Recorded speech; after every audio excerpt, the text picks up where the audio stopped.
our the various prime ministers and letters of good wishes for this event. So with that, we're going to start the event. And Cynthia, before I start, would you like to say a few words? Sure, definitely. So thank you once again. And as Sharon mentioned, thank you for your patience and your understanding as we work through all these technical issues. So this is a really exciting event that I'm excited to be part of. And the Barbados House Association from Montreal is also part of this. And we are excited that we are able to share this event with 7 of the Caribbean countries that we are part of the Coalition of Montreal. And you'll be hearing more about what that coalition has started and what the purpose is. You'll be hearing that from our presidents later on during this program. So 187 years ago, can you imagine? 187 years ago, the British Empire declared that slavery was throughout the whole colonies was supposed to be abolished. And this is something that we need to celebrate our strength and our resilience. And as part of this presentation, as we move through, that's what we're going to be doing today. Talking about emancipation, learning about emancipation from our Caribbean countries that we are all part of. So I just wanted to share that with you. And like Sharon mentioned, we do have an action-packed meeting. So I will turn it over to Sharon, who's going to introduce our politicians that are joining us today. Yes, we're really pleased to have not only politicians from across the seas, but those here in Montreal representing. I see that we have Mary DeRoss, who is a councillor for Park Extension. There's Sonny Ross, who's a candidate for the Snowdon area. I see there's Sue Montgomery, who's also here, who is currently mayor of the Côte-des-Neiges NDG borough. I know that Stephanie Valenzuela, I hope I pronounced her name right, is to be with us. She's a candidate for the Côte-des-Neiges area as well. We have Ruben Odeja, who's in Brossard, who's with the Liberal Party, who's here. And we also have as I look through the list, there's Michelle Hui, who is in Brossard as well, who is here with us.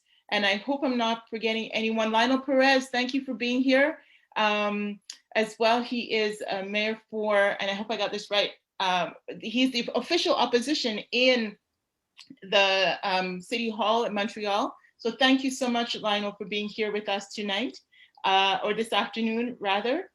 And as we go through, I will be seeing those folks that jump on. I do apologize again for the glitches. We have also Phil Carpenter. I wanted to mention him. He's a notable journalist, Jamaican journalist with Global News. Thank you so much for being here. And to all our participants, we really appreciate your presence. If I can mention one other person that's with us, Alexandra Mendez, that's with us, and she is from the federal government, and she's representing the Commonwealth. So thank you for joining in and taking the time today. Thank you so much. And with that, we'll start off with the greetings from the various prime ministers. We're going to go in alphabetical order. So Chris, we have Julian Barrington on the line for Antigua and Barbuda to give the greeting from Prime Minister Brown.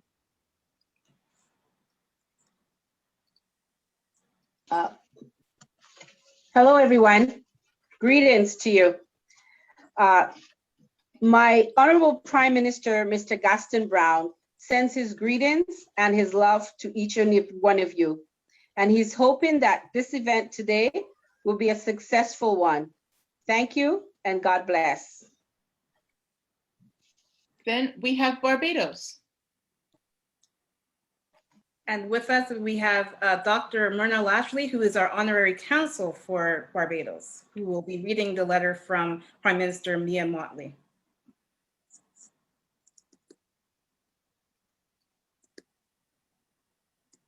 Sharon? Yes, hello? Can you hear me? Absolutely. Okay, sorry.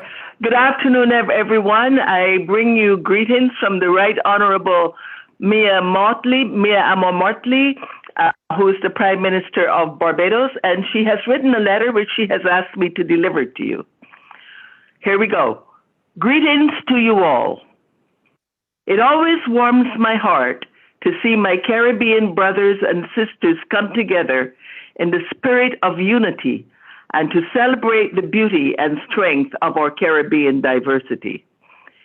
In April 2019, I had the honor of engaging with Barbados House Montreal Association as Barbados prepared to host Regathering and discuss a number of matters of national importance with the Barbados diaspora.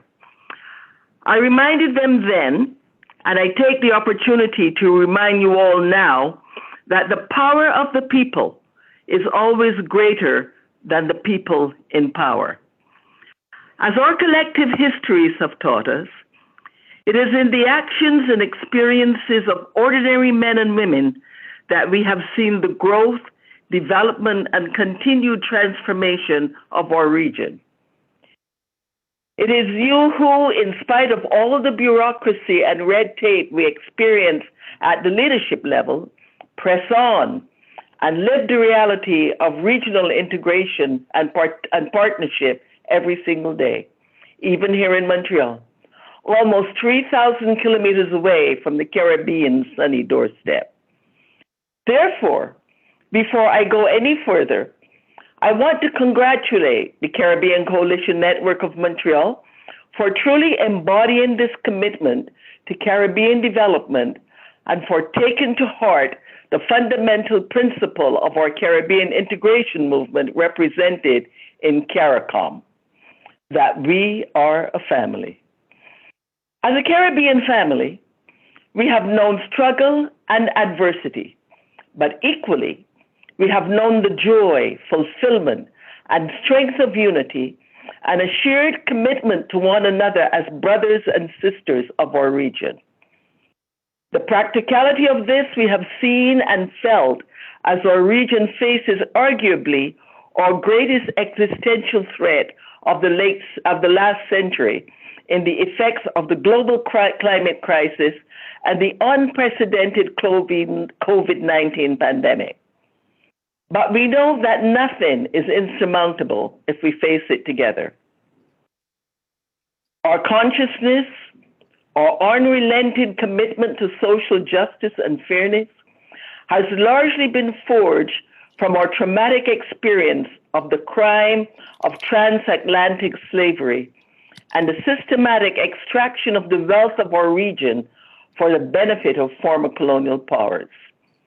Our collective values are what define us and set us apart from the violent and exploitative history that the Caribbean region was settled in.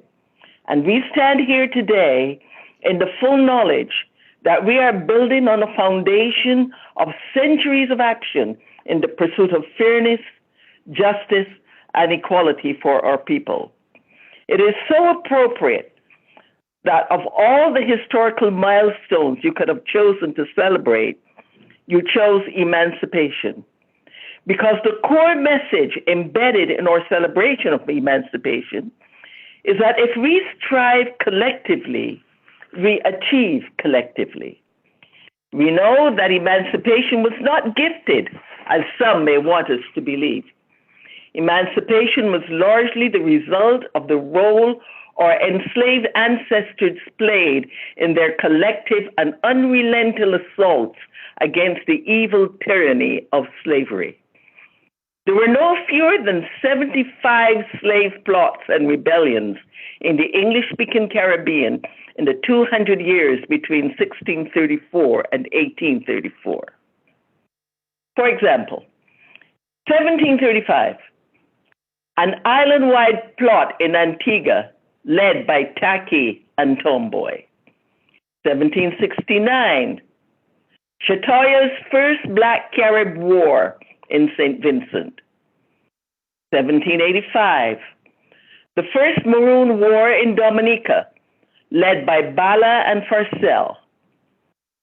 1795, Fadon's Rebellion in Grenada. 1816, the mighty rebellion of Right Excellent General Bassa in Barbados. 1823, the massive rebellion in Demerara in present-day Guyana, led by Kwamina and several others. 1831, the so-called Baptist Wars in Jamaica, led by Deacon Sam Shore. These are but a few examples to show how clearly how emancipation was the collective achievement of our enslaved ancestors throughout the British slave colonies of the time. The revolts were so numerous and cumulatively so powerful and threatening in their effect that they subverted and weakened the system of slavery to the point that abolition and emancipation became an inevitability. It was a veritable relay race of rebellion, with one slave colony passing the baton to the other in a collective enterprise of resistance. I want us to remain conscious that almost 2 centuries past emancipation, and in the full knowledge that our collective histories in the region are full of complexities, that we must continue to build upon that inheritance of resilience and apply the historical lessons learned for the benefit of current and future generations. The regional integration movement is also very much a relay race. I won't attempt to give a CARICOM history lesson, though I might highlight a few things. We have just recently commemorated the 40th anniversary of the signing of the Treaty of Chaguaramas. And just to show the synchronicity of this event and its theme, while the treaty was signed on July 4th, it came into effect on Emancipation Day, August 1st, 1973. July 4th would have been the 20th anniversary of the signing of the revised treaty. I remind you of these things because it is important for you to understand that even as I speak to you today as Prime Minister with lead responsibility for the Caribbean single market and single economy, that I too am building on the foundational bricks laid down by those who came before me. From the days of the Montego Bay Conference in 1947 on closure association of the British West Indies colonies, to the West Indian Federation of 1958 to 1962, the establishment of CARIFTA on December 15, 1965, to the birth of the Caribbean Community, known as CARICOM, in 1973, and all the way through to the 1989 Grand Aunts Declaration in Grenada that signaled our commitment to establishing the single market and single economy, we have been passing the baton. It has passed from generation to generation amongst our people to build our regional integration movement brick by brick, hand in hand, to realize the dream of a united and strong Caribbean. The past year has been wrought with challenges, but I say to you with all confidence that there are no match for the strength and resilience of a united Caribbean community. This leg of the relay race is ours to run. I pray that as we carry the baton, we remain focused, confident, and inspired, and that our steps will be ordered through strong partnerships and a common purpose. I encourage you to keep up the excellent work you have been doing as a coalition, and I wish all of you a productive day of discussions. Thank you. Mayor Amor Martley, QC, MP. Thank you for listening, folks. Thank you for reading that. Thank you. My pleasure. Thank you. And now we have Kathleen Maitland-Blades from Dominica.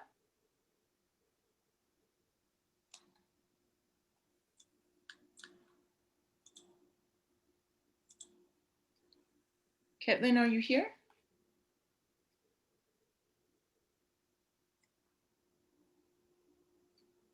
Okay, perhaps we can go to Grenada. Oh, sorry, Guyana. And Chris, if you can play the video, please.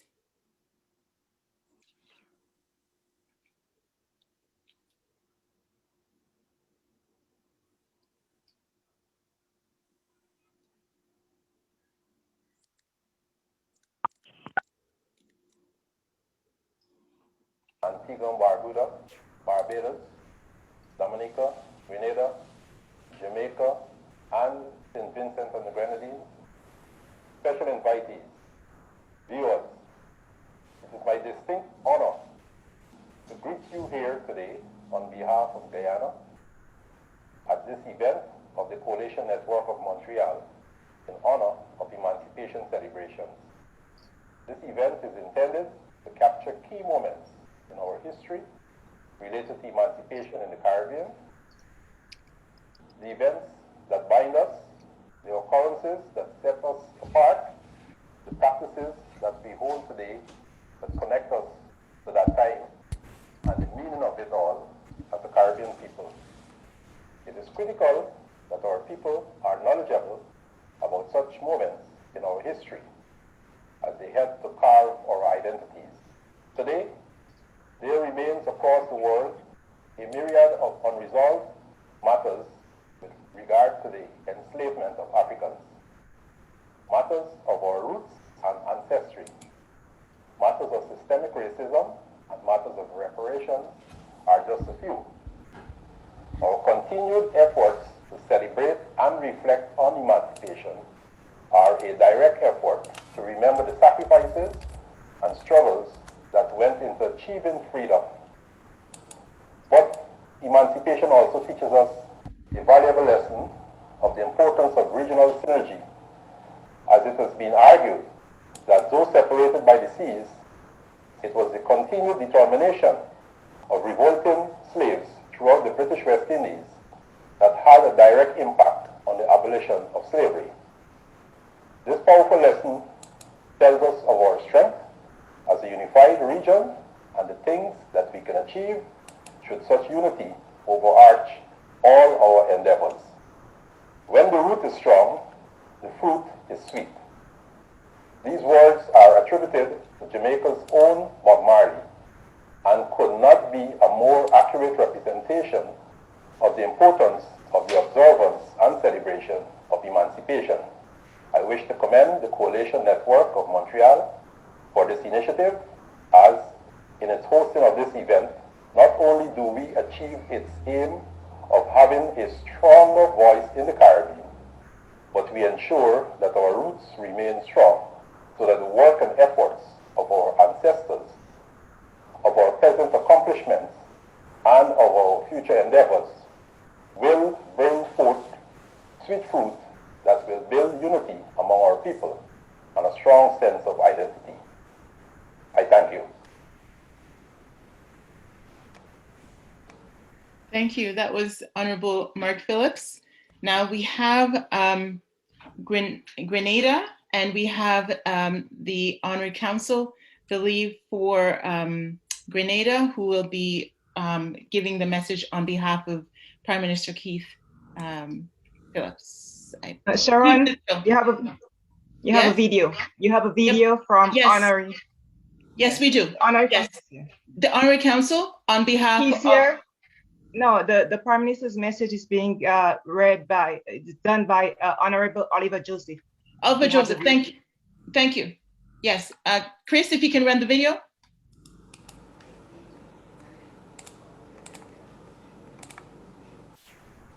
Members of the Caribbean diaspora in Montreal, it is with great pleasure that I bring you welcome remarks from Grenada on the occasion of this virtual event in commemoration of Emancipation Day. I am particularly pleased to see the unity demonstrated by the various Caribbean associations in coming together to host this event. The development of such bonds that enable the type of collaboration we witness here today is not only heartening to our collective Caribbean spirit, but is an integral part of shaping our development agenda. We must always be guided by the fact that there is strength in unity. If you consider the words of Grenada's national anthem, you will realize the tremendous emphasis placed on unity. The anthem speaks of heads, hearts, and hands in unity to reach our destiny. As Caribbean people, we share a common history. Our experiences tend to mirror each other and our vision of the future, through which colored by the unique diversity of our individual islands, but at the same time, resonating our mutual desire for regional integration through the CARICOM single market and economy. This is all noted in the joint struggle of our ancestors, who were eventually granted emancipation after years of bondage. The path they traveled towards the achievement of emancipation is of particular importance to us as a Caribbean people. Here in Grenada, on the occasion of Emancipation Day every year, we reenact the reading of the proclamation in the St. George's Market Square, the same location where slaves were once sold.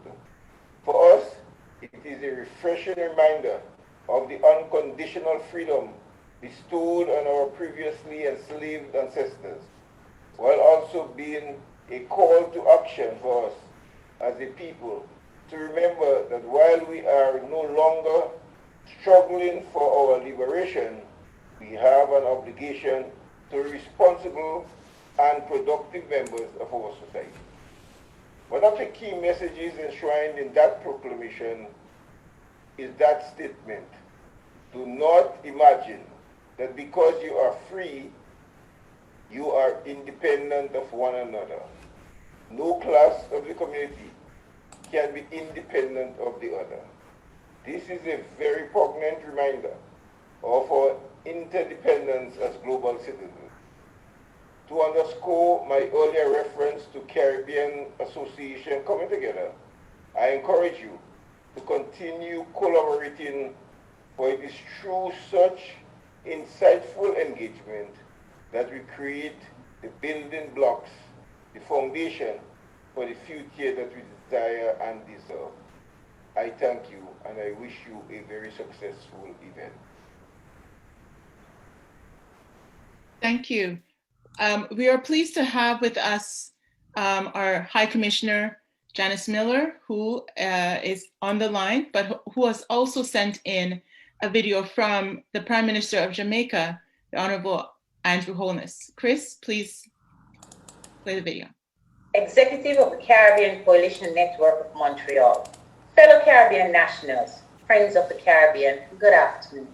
I bring you warm greetings on behalf of the Most Honorable Andrew Holness, Prime Minister of Jamaica, and extend a cordial welcome to this first commemoration of Emancipation Day by the Caribbean Coalition Network of Montreal. Emancipation, as we all know, reaches back over almost 2 centuries, when our ancestors in the Caribbean were finally freed from the yoke of slavery. I am conscious that we are all aware that this freedom was not a gift, but was won through the struggles and sacrifices of those who came before, many of whom paid the ultimate price so that their children and generations then unborn would not have to face a life without dignity and respect for their personhood. As we mark another anniversary of emancipation and acknowledge its signal importance in the birth of our nations, we're keenly aware that there is much more to be done to complete our full independence.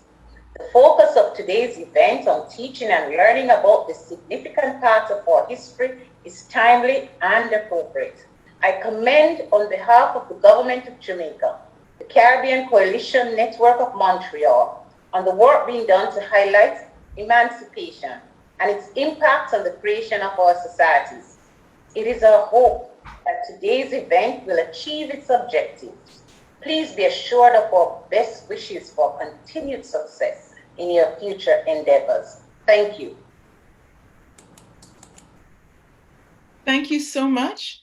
We also have, we missed Dominica, and I know that Caitlin is here with us. Caitlin is here with us now. So Caitlin, the floor is yours.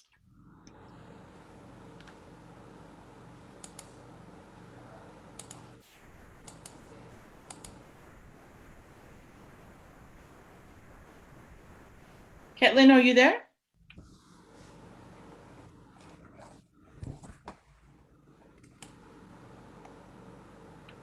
I don't.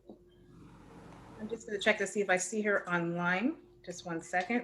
Yeah, she had just sent me a message, and I just want to I made a couple of boo-boos there. So first, I'd like to say it is Sharon Miller, our High Commissioner for Jamaica, and I'm sorry about that. Sharon Miller, who just spoke. Thank you so much, and we will have the Honorary Council for Grenada, Mr. Theodore H. Blaze, speak in the next part of this segment. So thank you so much. I do apologize for the slip ups there. So is Ketlin here? Unfortunately, I don't see her online. Yeah, she's on the phone. She just sent me a message saying she had unmuted and she's ready to go. Okay. Take it away. No? Ketlin?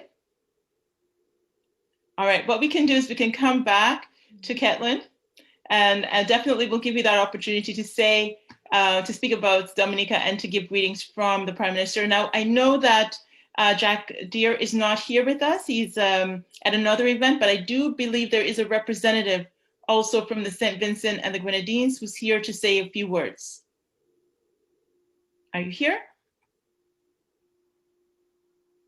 Okay, so what we can do is we can come back to those individuals. And as you said earlier, Cynthia, it's the opportunity now to talk about the coalition itself and the fact that we are 7 groups that have joined initially. And we have both Mark Henry, who is the president of the Jamaica Association of Montreal, and Nigel Clark, who is the president of the Barbados House Montreal Association, to speak on the genesis of the coalition, the Caribbean Coalition Network of Montreal. Thank you both. A pleasant, can you all hear me? Yes, we can. A pleasant evening to all and welcome. This initiative was really started by Mark Henry, the president of Jamaica Association. I must congratulate him because he had a focus and the idea that he would like to see the Caribbean Association work together in unity. As we went on the trip 2 years ago, and he keeps saying we must get together as a Caribbean organization. A lot of credit must go to him.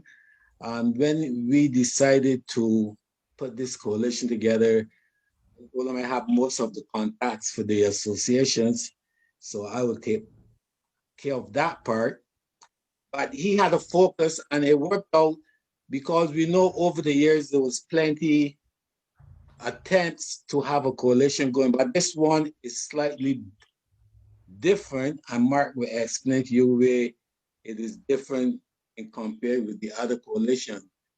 And one of the things I must give great thanks to Sharon and Cynthia. When we met in March or February this year, Sharon said, let's have our first event to be Emancipation celebration. That was in February. So you can imagine at the time how far away that was. And we thought, geez, that means we're looking at almost 7 months. And as the time went on, we put it on the agenda and we discussed it. But it is very important that we work together as a group. And I'm sure that Mark will explain more how the organization is going to be working.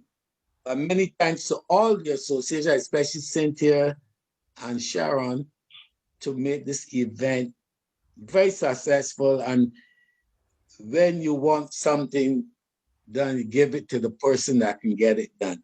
Simple as that. It doesn't mean the ability or which position they hold in the association. As long as they can get the job done, you give it to them, and it's a great success.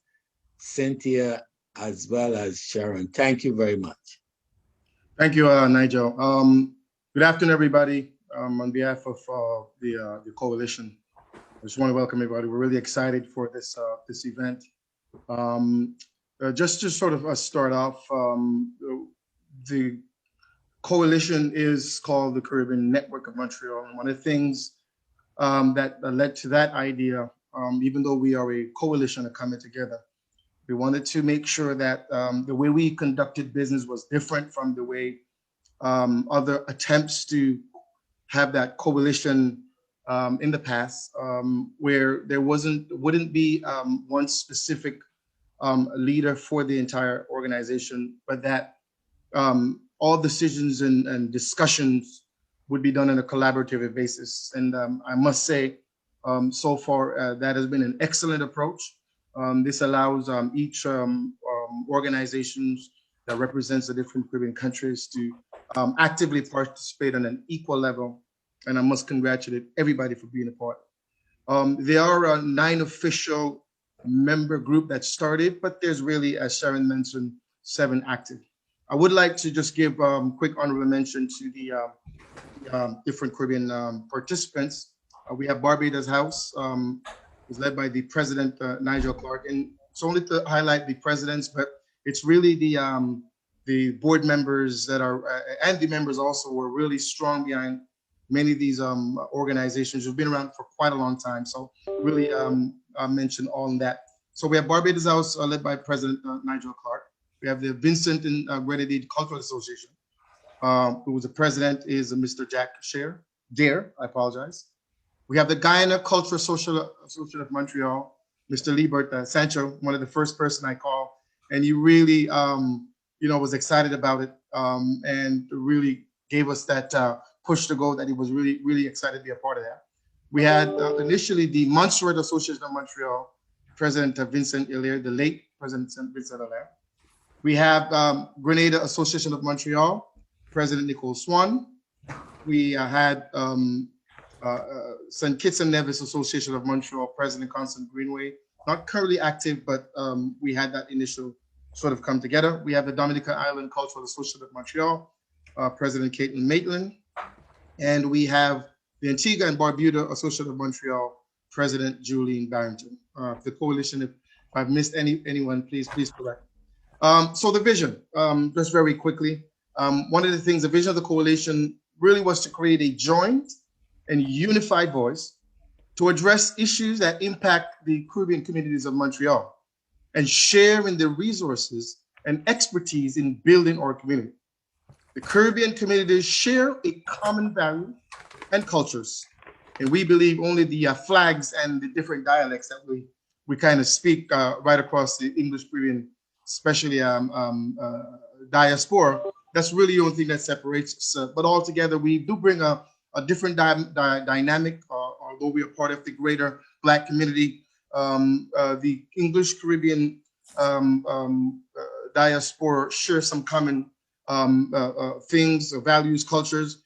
We believe that bringing that together really will make a big difference. Especially a coalition in Quebec, in our opinion, is really more critical than any other diaspora in Montreal. And we say that due to the lower rate of immigration that we see over the years from the English-speaking Caribbean islands, most of which, when they do choose immigration, they choose destination where English is a preferred language, and it's a little bit easier to adapt. And so for many of us who remain here, we do understand the challenges. And so one of the things is that we need to come together and really become a unified force. Finally, what are some of the next steps? Really, today is really just a kickoff, and we're really excited. We see just today evident what our collaborative effort can do.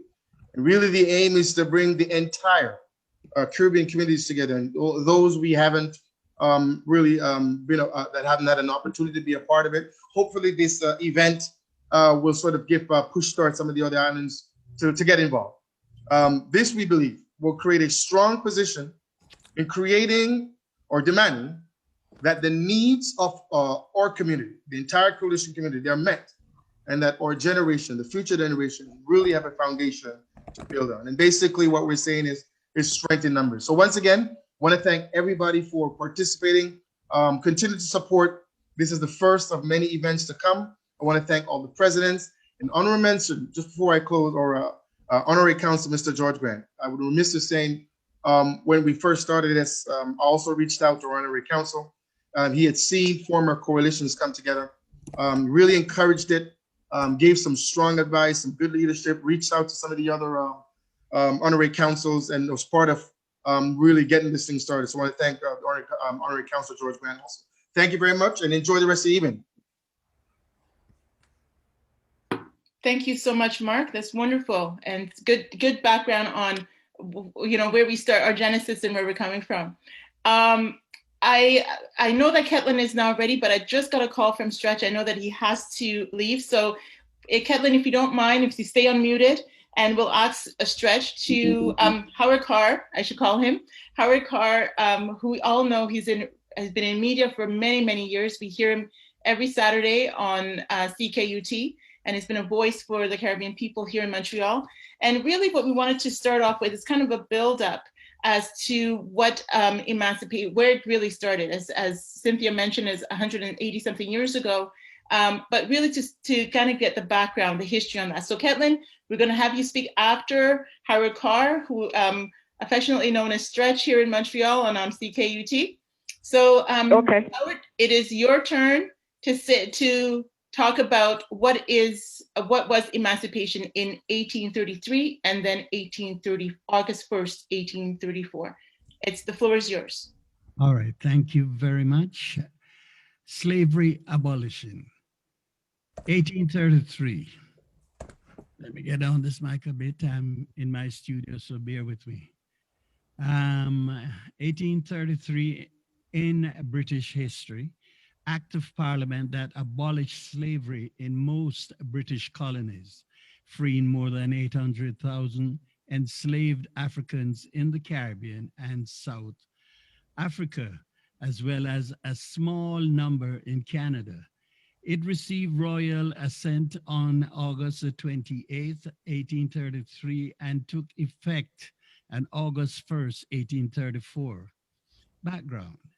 Several factors led to the Act's passage. Britain's economy was in flux at the time, and as a new system of international commerce emerged, its slaveholding Caribbean colonies, which were largely focused on sugar production, could no longer compete with larger plantation economics such as those of Cuba and Brazil. Merchants began to demand an end to the monopolies on the British market held by the Caribbean colonies and pushed instead for free trade. The persistent struggle of enslaved Africans and a growing fear of slave uprisings among plantation owners were another major factors. Legal challenge to slavery in British North America.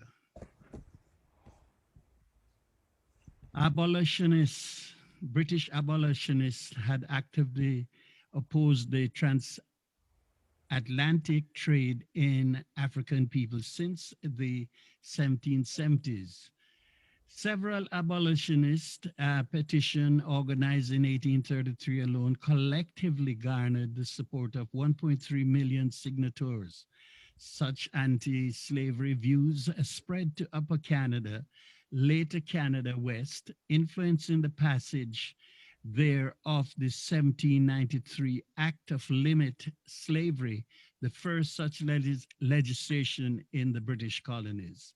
In the eastern colonies of Lower Canada, what is now Quebec, Nova Scotia, New Brunswick, however, abolitionist attempts had been unsuccessful. In 1733, for instance, Louis Bennett introduced a bill to the National Assembly to abolish enslavement in Lower Canada, but the bill languished over several sessions and it never came to a vote. Instead, individual legal challenges first raised in the 1700s undermined the institution of enslavement in these areas. One important case arose in February 1798 when an enslaved woman named Charlotte was arrested in Montreal and refused to return to her mistress. She was brought before James Monk, a justice of the King's Bench with abolitionist sympathies, who released her on a technicality. According to British law, enslaved persons could be detained only in houses of corrections, not common jails, and no houses of correction existed in Montreal. Charlotte and another enslaved woman named Judith were accordingly freed that winter. Monk stated in his ruling that he would apply this interpretation of the law to subsequent cases. Another significant 1798 case came before the courts in Annapolis, Royal Nova Scotia, when a local military officer, Frederick William Hecht, sought to establish his title to an enslaved woman named Rachel Bross. After a lengthy trial, the jury rejected Hecht's claim, ruling instead that Bross was a free servant. Ruling in such cases did not always favor emancipation. However, only 2 years after the trial of Charlotte and Bross, an enslaved woman named Nancy petitioned for her freedom in the New Brunswick courts 14 years earlier. Nancy had run away with her son and 3 others, but they were caught and returned to her owner, a farmer and loyalist settler named Caleb Jones. The challenge filed by her attorneys was that the slavery was a socially accepted customs, but was not officially recognized in New Brunswick. The judge's decision was split and Nancy remained enslaved. The Slavery Abolition Act did not explicitly refer to British North America. Its aim was rather to dismantle the large-scale plantation slavery and that existed in Britain's tropical colonies, where the enslaved population was usually larger than that of the white colonies. Veronica, Yes. I have to use my phone for a minute, please. Okay. Hold on. Okay, can I go? Yes, please. Enslaved Africans and North Americans were relatively isolated and far smaller in number. As an imperial statute, the Slavery Abolition Act Recording in progress.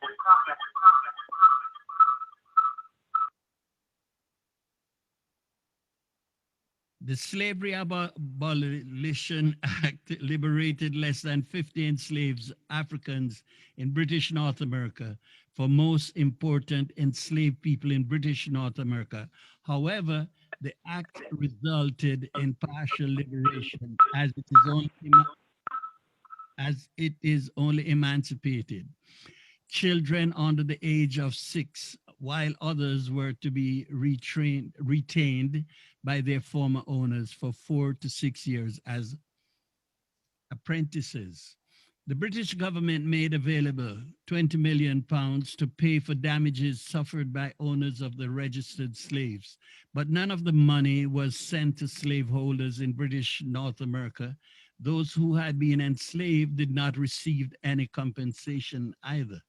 The act also made Canada free territory for enslaved American blacks. Thousands of fugitives, slaves, and free blacks subsequently arrived on Canadian soil between 1834 and the early 1860s. And that's the story goes in history. Thank you very much. Sorry I had to be rushing, but I had other plans and continue this great program that I'm enjoying, and I hope I get to see the rest of the thing on video somewhere. So I thank you very much. Have You will. You will. Thank you so much. And thank you for being a part of this. And from the beginning, you were a big supporter. So appreciate that, Mr. Carr. Right now, I'd like to welcome Ketlin Maitland-Blades, who is the president of the Dominica Island Cultural Association, who will be giving the greeting from the Prime Minister Scarrett. Ketlin, are you there? I'm here. Can you hear me? Yes. Great. Good afternoon, honorable prime ministers, distinguished guests, presidents and executive members, ladies and gentlemen. Welcome to this historical event. My name is Ketlin Maitland-Blades, president of the Dominica Island Cultural Association of Montreal, and it is indeed an honor and privilege to participate in our collective efforts as I proudly represent and bring you greetings from the nature island of the Caribbean. Waitikubuli, tall is her body, named by the indigenous people of Kalinagos, the Caribs, homeland of the native Guyana people, formerly known as the Caribs. Some of the descendants are online with us today. Home of the Boiling Lake, the world's second largest hot spring, an abundance of lush natural beauty and rainforests. Land of 365 rivers, a river for every day. Homeland of the late Honorable Prime Minister Rosie Douglas and the late Dame Eugenia Charles, the first female Honorable Prime Minister of the Caribbean, and land of the 1795 slave rebellion, the Coliho Uprising, to respect and pay homage to our ancestors, whom after making a long voyage through the Middle Passage in the crowded, tight, confined spaces of the slave ships, have paved the way for us. Bonjour, honorable Premier Ministre, distingués invités, présidente et membres exécutifs, Madame et Monsieur, bienvenue à cet événement historique. Je m'appelle Ketlin Maitland-Blades, présidente de l'Association culturelle de l'île Dominique de Montréal, et c'est un honneur et un privilège de participer à nos efforts collectifs. Je suis fière de vous présenter et de vous transmettre la salutation de l'île nature des Caraïbes, patrie de peuples autochtones Kalinago, autrefois connue sous le nom de Caraïbes. Certains de ces descendants sont en ligne avec nous aujourd'hui. C'est là qu'on trouve le lac Bruyant, la deuxième plus grande source d'eau chaude au monde, ainsi qu'une abondance de beauté naturelle luxuriante et de forêts tropicales. Le pays de 365 rivières, une rivière pour chaque jour de l'année. Patrie de feu honorable Premier ministre Rosie Douglas et de feu dame Eugenia Charles, la première femme honorable Premier ministre des Caraïbes. Et terre de la rébellion des esclaves de 1975, le soulèvement de Coliho, pour respecter et rendre hommage à nos anciennes qui, après avoir effectué le long voyage à travers le passage du milieu, dans les espaces restreints et étroits des bateaux esclaves, ont ouvert la voie pour nous. Surely the French and British had their hands full when they landed on the East Coast, deep in the mountainous region from the Atlantic Ocean, and encountered the Kalinagos, the Caribs. When the British couldn't succeed on their first attempt to take over the land, they sent word to England, stating it's more difficult than we thought. They sent word in some troops, send in some troops. They are man-eating. Well, thank God they were man-eating. They would be extinct today.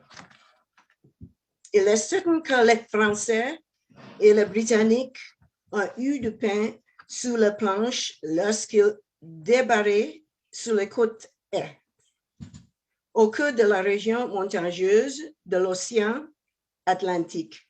Et ils ont rencontré les Kalinagos, peuples autochtones. Lorsque les Britanniques n'ont pas réussi à sampler les terres, ils ont envoyé un message à l'Angleterre en disant que c'était plus difficile que nous le pensions. Envoie des troupes. Elles sont mangeuses d'hommes. Heureusement qu'elles étaient mangeuses d'hommes Elle sera extinct aujourd'hui. What happened to the enslaved people in Dominica after emancipation? Some squatted on the island, joined the Kalinago people, and others migrated to neighboring Guadeloupe to the north and Dominica and Martinique to the south. More of them couldn't process nor recollect. The Maroons hid in the mountainous valleys where they fought the British and the French. Emancipation means a historical lesson for knowledge, caution, love, and confidence of self, reflection, consciousness, developing trust for each other, continued awareness, education, unity, ongoing efforts to free ourselves mentally, and to embrace growth opportunities, infrastructure, eco-initiatives. In light of continued resentment, harassment, and deep hatred, I'm astonished of the survival of a people stripped of basic human rights, self-worth, separated, humiliated, exploited, and involuntary servitude, and are still standing strong in light of all our setbacks, enabling us to pursue our ancestors' dream of being masters of our own destiny. A celebration of relinquishing our forceful grip on Dominica for a total of 263 years from our colonizers. The French from 1715 to 1763, that's 48 years, and thereafter under the Treaty of Paris, the British from 1763 to 1978, 215 years in total. French and English foresters rival expeditions freely harvesting timber. And for our coffee, the French imported enslaved people from West Africa to work on free coffee plantations. Remain focused, pay attention, and beware of the Good Samaritan welcoming barter, kindness of generous, refined goods, trinkets, and guns to fight your brother in exchange for people and religion. That's a part of what got us trapped and sold, and that must remain a lesson. Modern day Good Samaritan gesture of abundant financial assistance should be construed as another ploy to manipulate exploitation with the ultimate underlying agenda to control. Restez concentrés, faites attention et méfiez-vous au bon samaritain. Acceptez le truc, la bonté et la générosité bien affinée, bibolée et âme pour combattre votre frère, en charge de personnes et de religion. C'est une partie de ce que nous avons fait, attrapé et vendu. Et cela doit rester une leçon. Ces gestes modernes de bons samaritains, d'aide financière abonnée, doit être interprété comme un autre moyen de vous exploiter de manière manipulatrice dans le but ultime de vous contrôler. Recognizing that we are strong, hardworking, resilient people, and I look forward to our Caribbean nations rigorously pursuing every available valuable opportunity to become a more wealthy, self-reliant economic power to be reckoned with. We must make a conscious effort to continue the struggle to right the wrongs by continuously keeping the light of truth upon the wrongs. Nous devons faire un effort conscient pour continuer la lutte afin de redresser les torts et maintenant continuellement la lumière de la vérité sur les torts. Nous vous remercions de prendre le temps de soutenir notre événement le plus auspicieux. Thanks for taking the time from your busy schedules to support our most auspicious event. Have a good evening. Thank you so much, Kathleen. Much appreciated. Okay. And you know, we've talked about, as you saw earlier in the session, you know, where we're coming from, the transatlantic slave trade, and coming out of Africa, brought to the Caribbean, all parts of the Caribbean, South America primarily, and parts of the Caribbean. And in that voyage, there is a history, there's a memory. that we all carry with us through our ancestors and through our blood. And with that, I'd like to introduce Erica Niganawejan, who is appreciated. Thank you. And now, that's a great segue into our next presenter, and I'll leave the floor to Cynthia Waite from Barbados House to introduce Mrs. Sandra Eady. Thank you, and great pleasure to introduce Sandra Tate Eady, who is a genealogist. And basically, I connected with her through Facebook and have been following her for quite a long time in regards to how she has been basically sharing the histories of the Barbadian culture, the people, and it's just fascinating of the work that she does. So I'm very happy to introduce Sandra, and Sandra, you can take it away.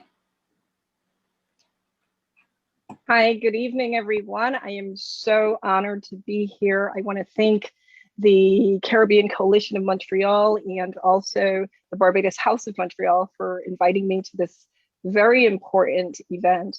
I just completed a workshop on family history just prior to this.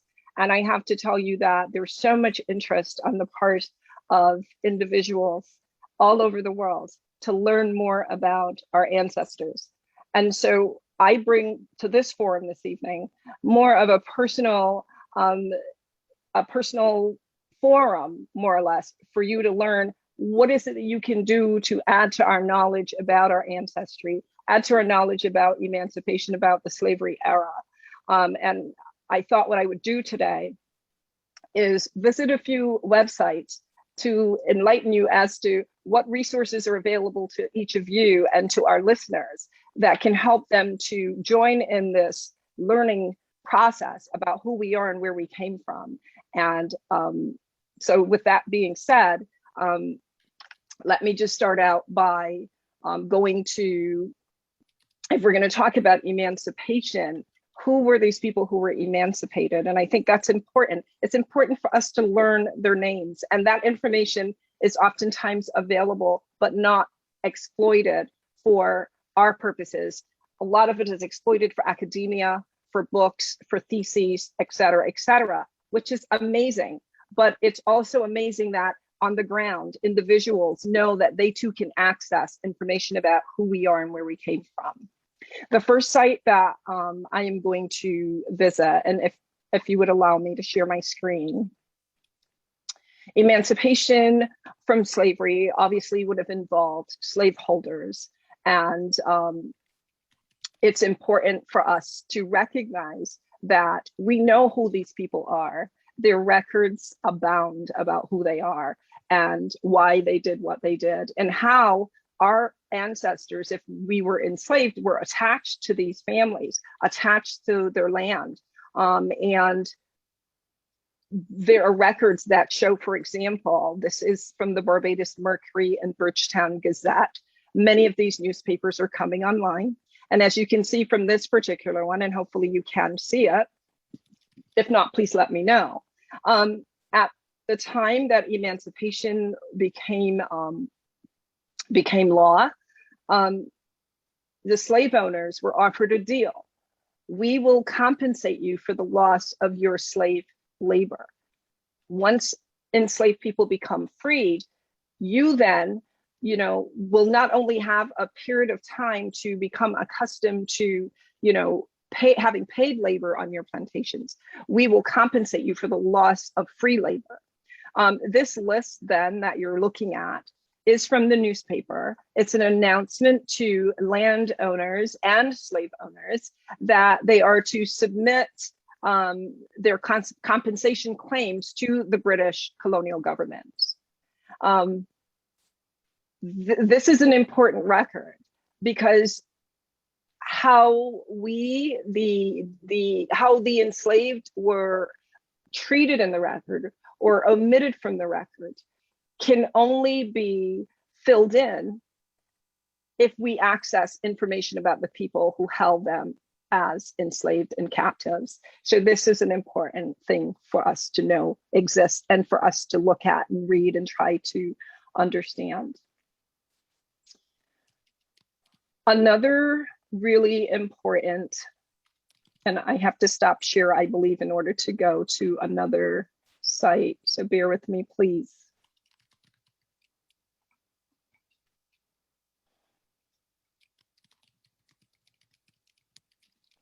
And to go along with the document that I just shared, the newspaper article indicating who were all the landowners and slave owners who would be eligible to receive compensation for lost free slave labor.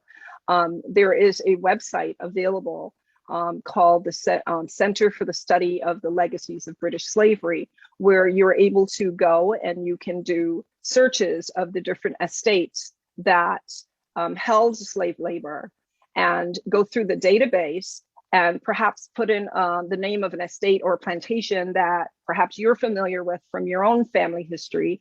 And it will show you the amount of compensation these planters received and these slave owners received, and the number of people that that amount of money would have covered for them.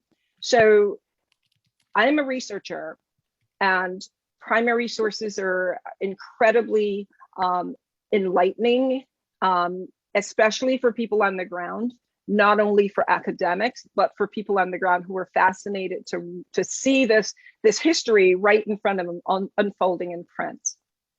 So for example, if I were to type in Walk Spring, I happen to know that's in Barbados, and hit enter, let's say maybe that's Walk.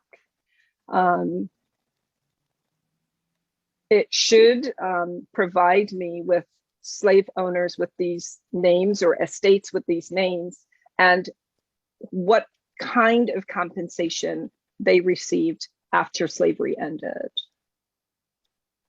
So it's not just now something you read in a book, you're actually seeing it played out in the documents, in the original documents.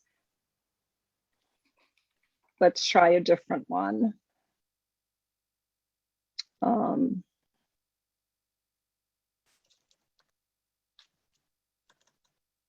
I apologize, it's not moving here. So there are 3 estates in Barbados, for example, with the name Walk occurring in the records. But you can clearly see number of enslaved people, 220, number of enslaved people, 205. It just boggles the mind to see this money being paid out by the British government to enslavers for our ancestors. And now we say the word reparations, and it sounds as if we're speaking, a foreign language, like we've never heard of this. What are you talking about? So educating the public and letting them know that they can go to these websites, I think is a really important part of the journey that we are doing as far as emancipation, slavery, what happened, how can we reconcile this? How can we go back and look at the past in order to understand the present? Ancestry.com is another valuable site that I use to explore the past with people. If I go search all collections, there's going to be a database of former British colonial dependencies, slave registers, a super important collection if you're looking at emancipation and slavery.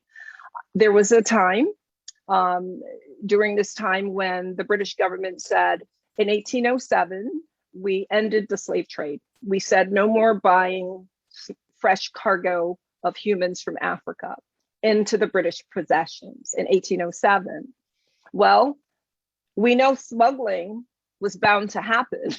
And so the British government said, okay, here's what we're going to do. We're going to require plantations and slave owners to provide us a list of their enslaved every 3 years. And if there's any change in the number of enslaved or how the plantation, slavery community looks, we want to know why that happened. Was it a death? Was it a birth? Was it a new purchase? So these records are particularly valuable to understanding and seeing with your own eyes how the enslaved were presented to the world in these documents. And mind you, they were not, these are lists of enslaved on individual plantations who were not presented as family groupings. They were presented as boys and girls and women and men by their sex, by their gender, and not by their family groupings or their humanity. They're being presented in ways that are very painful. So the disclaimer is, when we explore these documents, we keep in mind that the information can be super painful, even today, for the descendants of these people who have to see their ancestors treated this way in the record, very insensitively, very brutal, really without any sense of humanity, with very little sense of humanity. So in this case, let's say, I happen to know I have an ancestor named Mary Bella, right? And I happen to know that she was enslaved to a slave owner named Harrison Walk Sober, who, by the way, was 16 years old and going to school in Eton College while the plantation was producing his income.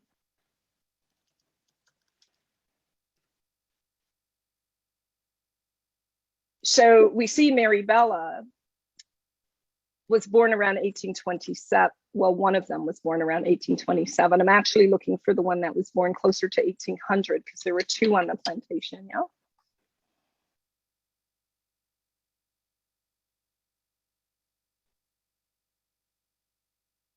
Well, we can also look at this young woman here. Let's take the date out. But the point being that we individuals, not academics, not college students, but just you and I, have an opportunity to find and the ancestors in the records and call their names. So this is Harrison Walk Sober. He is a young plantation owner who inherited his plantation from his uncle. And he is reporting on his slave property to the British government, who he has and any change. And you will see here, it will indicate number of births, number of deaths that occurred, within the last 3-year span. And you will also notice that these individuals are listed by a first name. It has an age, whether you're Black, were you born in Barbados, where were you born, was it Africa? And then there's a tally at the bottom of the number of males and females. They're not grouped by family. It's not mother, father, and children. In this particular case, occasionally you will find in some places like Trinidad, you may see a family grouping, but we were not grouped as family because we were considered property. Disturbing, but it also helps us to understand the present. And so I go through this process with libraries, I work with historical societies, I work with museums, I work with individuals who want to learn the story. How did we come to be where we are today? And the way we do it is through family history.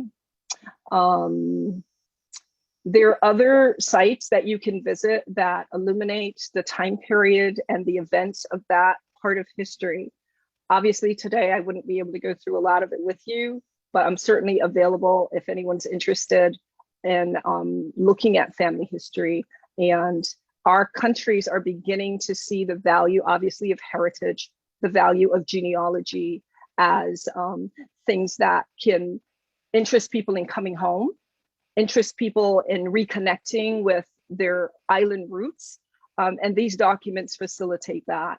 Of course, as Caribbean people, we do a tremendous amount of travel and migration. Those records are rich with information about who we are. Not at the societal level necessarily, the big overview, but it makes history personal. It says, I'm the descendant of an enslaved woman without whom I would not be here today. Without whose courage and whose strength I would not be here today. And I think if we can drive that home at the individual level, we would have no problem getting support for reparations from a Caribbean perspective or a world perspective from our people. So that's what I offer today. I thank you for having me and having the ability to just show you a sampling of what is happening in family history today and what's accessible to our people. Thank you so much, Sandra, for sharing that information and just using Ancestry. It's so close as Ancestry.com, right? Yes. That's fantastic. Cynthia. Definitely. We want to ask a few questions because we do have a raffle. And we will ask you to put your answer in the chat. So the first question that I have for you is basically from what Stretch was reading earlier. And what was the name of the enslaved woman that was put on trial in February of 1798?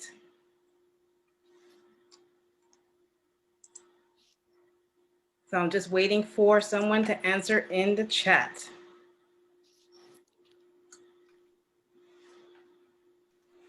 I think you got to make it easier?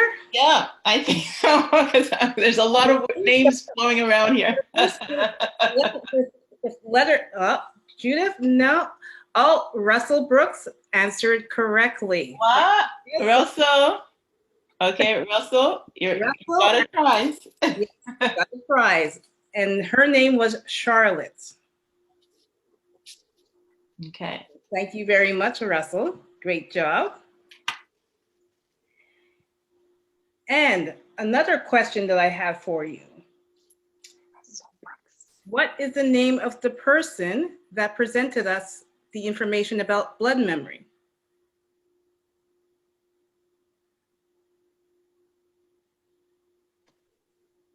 You can put it also in the chat. First person to put it in the chat will win a prize.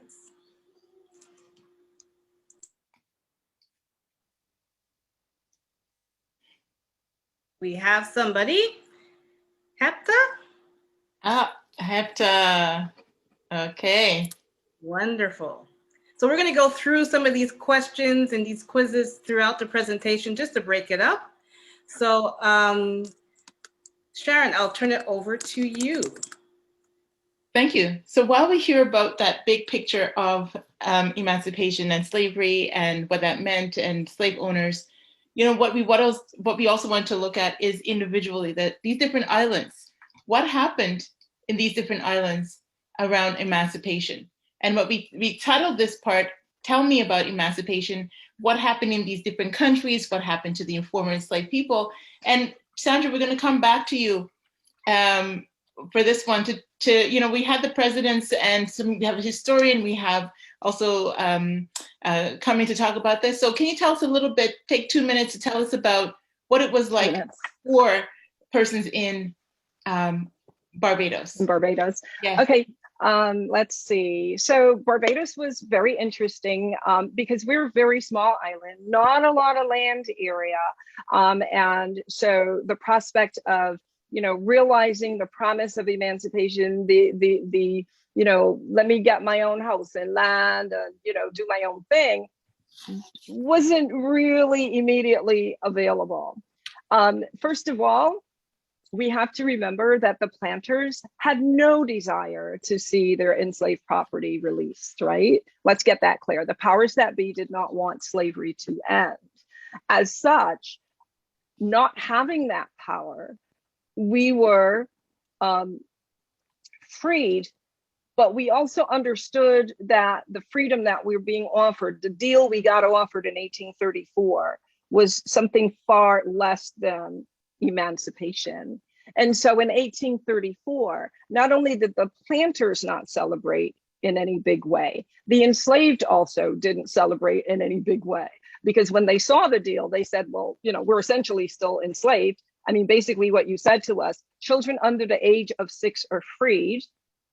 We're going to create a new system called an apprenticeship system where anyone 6 and up will remain on the plantation doing exactly what they were doing during slavery for another 4 years. And then in 4 years, we'll give everybody their freedom. So obviously in 1834, there was no jubilation because the deal was that you're essentially a slave, enslaved, you know, by another name. So the 1838 date came, and that was a different story. People began to celebrate. There were church services in Barbados. There were people shopping and getting dressed up, and you know, it was certainly a jubilation. The planters allowed for celebration. Not that we wouldn't have celebrated anyway, but certainly once it's sanctioned by the colonial government, there's a greater freedom to celebrate. And so 1834, 1838, vastly different. 1838 comes August 1st. That's the date that we tend to remember. That's the date that we tend to hold on to, because the promise of emancipation was a little more evident now that you were not being held down by the planters. The planters in 1834 gave us a quarter of our time back. Well, if you're a laborer, you want to be able to decide how you spend your time and when you go to work and how much you work. Well, the planters weren't having that. And so they provided you with a quarter of your time back, and they kept you were 3/4 of a slave. And then 1838 comes and you're thinking, okay, we're free now, let's celebrate. But what essentially ends up happening is that a system of labor that was created that said, if you want to live on this plantation, then you're going to have to give of your labor to the plantation. And there were stipulations still on the labor of the enslaved. So you're essentially, for all intents and purposes, still at the mercy of the plantation in Barbados, because we didn't have the land area for you to go out and let's say, do what you wanted to do, which was plant your own provision ground, do your own trading, and make sure that you can create your own economic opportunity. In fact, for 100 years after 1838, the planters in Barbados were still paying the same wages to the descendants of former enslaved people as they were to enslaved people in 1838. That's how tight of a hold the powers that be had over the masses of the people on our little island. But celebration in 1838, we did religious observances, like I indicated. We had a holiday that year, 1838. You know, there was some nervousness, obviously. It was new, you know, how was it going to all unfold? But I think the thing we have to remember, emancipation was not made a holiday. And sometimes we wonder why emancipation isn't deep in our consciousness. We weren't provided, the colonial government did not provide a marker for us so that we knew Emancipation Day, we're going to have a big to-do, it's a big holiday. That didn't happen for us in the Caribbean until the colonial government left, and then we had responsibility for the government, and we recognized the importance of this event in our history, which is why this event is so important, because we do have now the responsibility to get it in our consciousness that what happened on August 1st, 1838 is something that was important, and it's something that we have to fight to hold on to, that thing called freedom and self-actualization. And that's what I know about the Barbados experience. Thank you so much, Sandra. You're welcome. It's quite interesting, right? We think about jubilation, we think about that they're free to do what now? What is that? And so it's interesting, 1838 comes around, and then maybe that's a better time, who knows, right? But it's still what, right? Before Absolutely.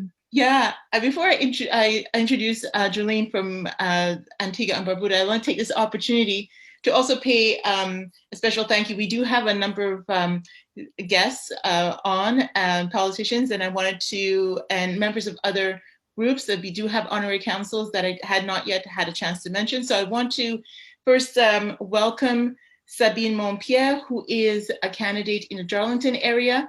And she is of, let me make sure I get this right, because I've been like tripping over my tongue a little bit here. So she is, her grandmother is from Dominica, and she was a native woman. And she, Sabine is from Guadeloupe Island and immigrated to, I guess your grandmom, right? I immigrated to Guadeloupe in 1941. So I want to say thank you, Sabine, for being here. It's a pleasure to have you on this celebration. We also want to take the opportunity to welcome Abu Bakar. I don't want to mess up your name, Abu Bakar, who is with the Sierra Leonean group, and who are here. So Abu Bakar Mara, who is here, he's the president of that group, and making a connection, like many of like the Caribbean organizations are making this connection. They're also reaching out to say, let us all learn more about our history and be connected to one another. So thank you so much, Abu Bakar Mara. We also have our honorary councils who are here with us, and council generals. So there's Gerald White, Council General for Guyana. Thank you so much for being here. We have Theodore H. Blaze, who's the Honorary Council for Grenada, Carriacou, and Petite Martinique. Pleasure to have you. We have George Grant, who's our Honorary Council for Jamaica at Montreal, who's always here to support our events. And I hope I haven't missed anybody, and if I do, please put up your hand. Thank you so much for being a part of this event and being a part of this important conversation.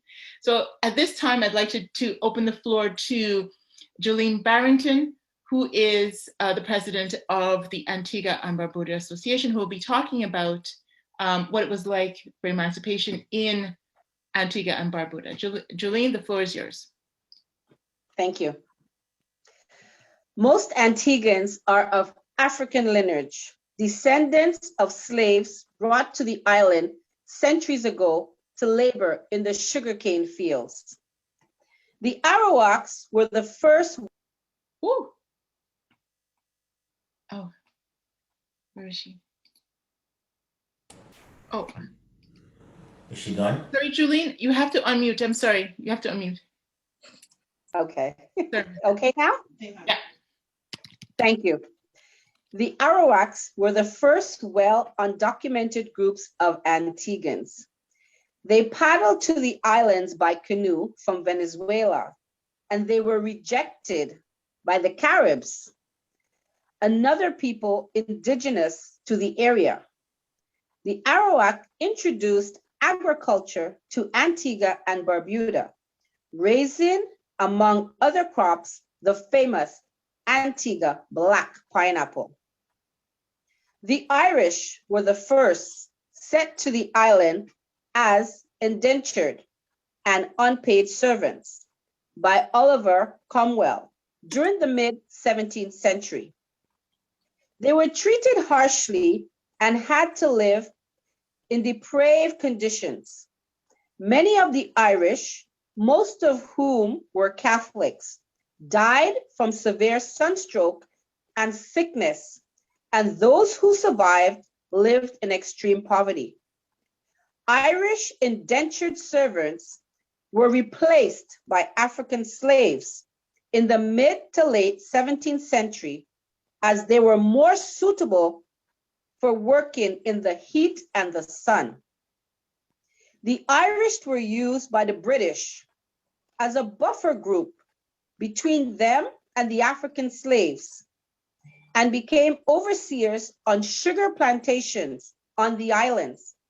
Many of the Irish had children with the Africans, which is why many Antiguans and Barbudans have Irish surnames to this day.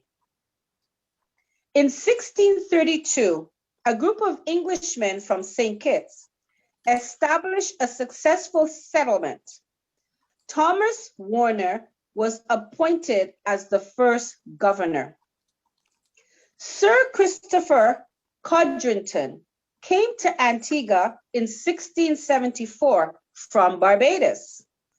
An enterprising man, Codrington, had come to Antigua to find out if the island would support the sort of large-scale sugar cultivation that already flourished elsewhere in the Caribbean. In 1684, the island entered the sugar era. His initial efforts proved to be quite successful, and over the next 50 years, sugar cultivation on Antigua exploded. By the middle of the 18th century, the island was dotted with more than 150 cane-producing windmills, each the focal point of a sizable plantation. Barbuda had been annexed by Britain in 1628, and in 1680, Charles II gave the island to the Codrington family, who governed it until 1860, when the island was annexed to Antigua. The settlers planted a number of cash crops, such as sugarcane, ginger, indigo, and tobacco. During this era, Sir Christopher Codrington created the first big sugar estate in Antigua in 1674. He hired Barbuda to raise provision for his plantation. In the 50 years after he created this first plantation, the sugar industry in the island became very profitable, to the extent that most farmers substituted their crops with sugarcane, making it the island's economic background. The plantation owners provided their enslaved Africans with weekly rations of salted herring or mackerel, sweet potato, maize, and sometimes salted West Indian turtle. The enslaved Africans supplemented their diet with other kinds of wild food. The plantation owners provided, Betty's Hope was the first large sugar plantation on Antigua. Betty's Hope was built by Codrington and was named for his daughter. Its success led to the island's rapid development of large-scale sugar production. One of Antigua's annual celebrated national hero is the slave Prince Class, who in 1736 planned an uprising which led to him being executed. Antigua was the dockyard for the British West Indies and was also used as the base of the British Royal Naval Caribbean Fleet from 1725 to 1854. Horatio Nelson arrived in 1784 as the head of the squadron of the Leeward Islands to develop the British naval facility at English Harbor and to enforce stringent commercial shipping laws. The island came to be known as the English Dockyard, since it provided a well-protected and sheltered deep water port. Serving under Nelson at the time was the future king, William IV. In 1807, slave trade was abolished, and the Codrington created a huge slave farm on Barbuda, where children were bred to offer the territory a labor force that was not paid. This went on for years until 1834, when the slaves were emancipated. It was during William's reign in 1834 that Britain abolished slavery in the empire. Alone among the British Caribbean colonies.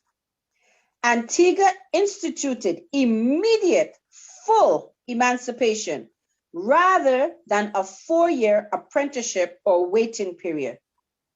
Antigua emancipated all its slaves at the first opportunity. The entire plantation workforce of 32,000 souls were free. Midnight, August 1st, 1834. Thanks God to make we free. Thank God to make we free. Thank God to make we free, says Desmond Nelson. When the clock began to strike midnight, the people of Antigua were slaves. When it ceased, they were all free men. Freedom was like passing suddenly out of a dungeon into the light of the sun. Emancipation actually improved the island's economy, but the sugar industry of the British Islands was already beginning to wane. Antigua's sugar production remained an economic mainstay until the 1960s, when it was replaced by tourism. After emancipation, many slaves continued to work on Antiguan plantation for a pitty wage due to scant alternatives. Antigua Carnival Festival commemorates the early abolition of slavery in the British Caribbean. Carnival is always celebrated in Antigua on the first Monday in August. Thank you. Thank you, Julian. Quite interesting. And we see some similarities between Barbados and Antigua, and some stark differences. Now, Ketlin, it's your turn. Let's talk about what happened in Dominica. You are muted. You have to unmute.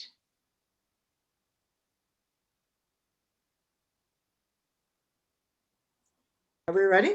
Yep. I'm ready, yes. Okay. The situation with Dominica is this: because it's so mountainous, we had the Maroons. And the Maroons, after emancipation, as well as during emancipation, went to the hills. And that's where they hid from their colonizers who wanted them to come back to work. And in order to stay away from work, they hid deep in the mountains. And that's where they had the ground provisions and everything to eat. So they didn't have to come out. So they made villages in that area. And that's where they stayed. They had some leaders created in that region, and that they always had conflicts and a lot of fighting with the British and the French. And there was a period in time when they sided with the French against the English to get their way. So everybody paid gains. And also the French came to them to get rid of the English because the English wanted to come in and take over. But there were some slave leaders who took part in this. And after about a good 100 years, some of them were executed. They were the Igbo.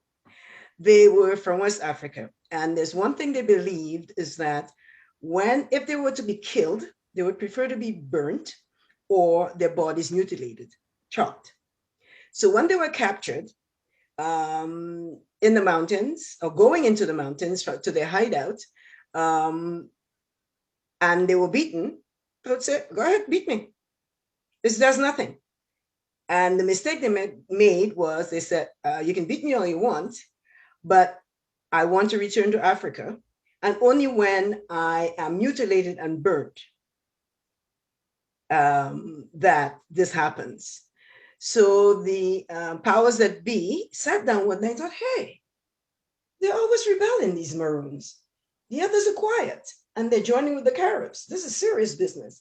When we capture a Maroon, this is what we'll do. We will mutilate them. So they will stay right here. And sadly, that's what happened. Okay.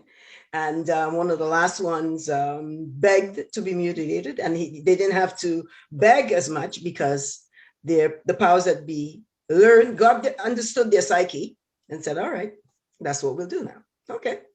Then you're not going anywhere. You think you're going, but you ain't. So this is what happened. And some of them took off to neighboring islands of Guadeloupe to the north and Martinique to the south, because you are aware that Dominica is between Martinique and Guadeloupe. And from one end, so the people, for example, in Portsmouth, which is the other capital or the other big area in Dominica, can see Martinique. So you can see Guadeloupe because it's very close by. And the ones in the south by Scott's Head can see Martinique. So some of them were able to get in and go over to Guadeloupe and Martinique. But going back to Africa, most of the Igbo thought it would be by death. And that's what happened.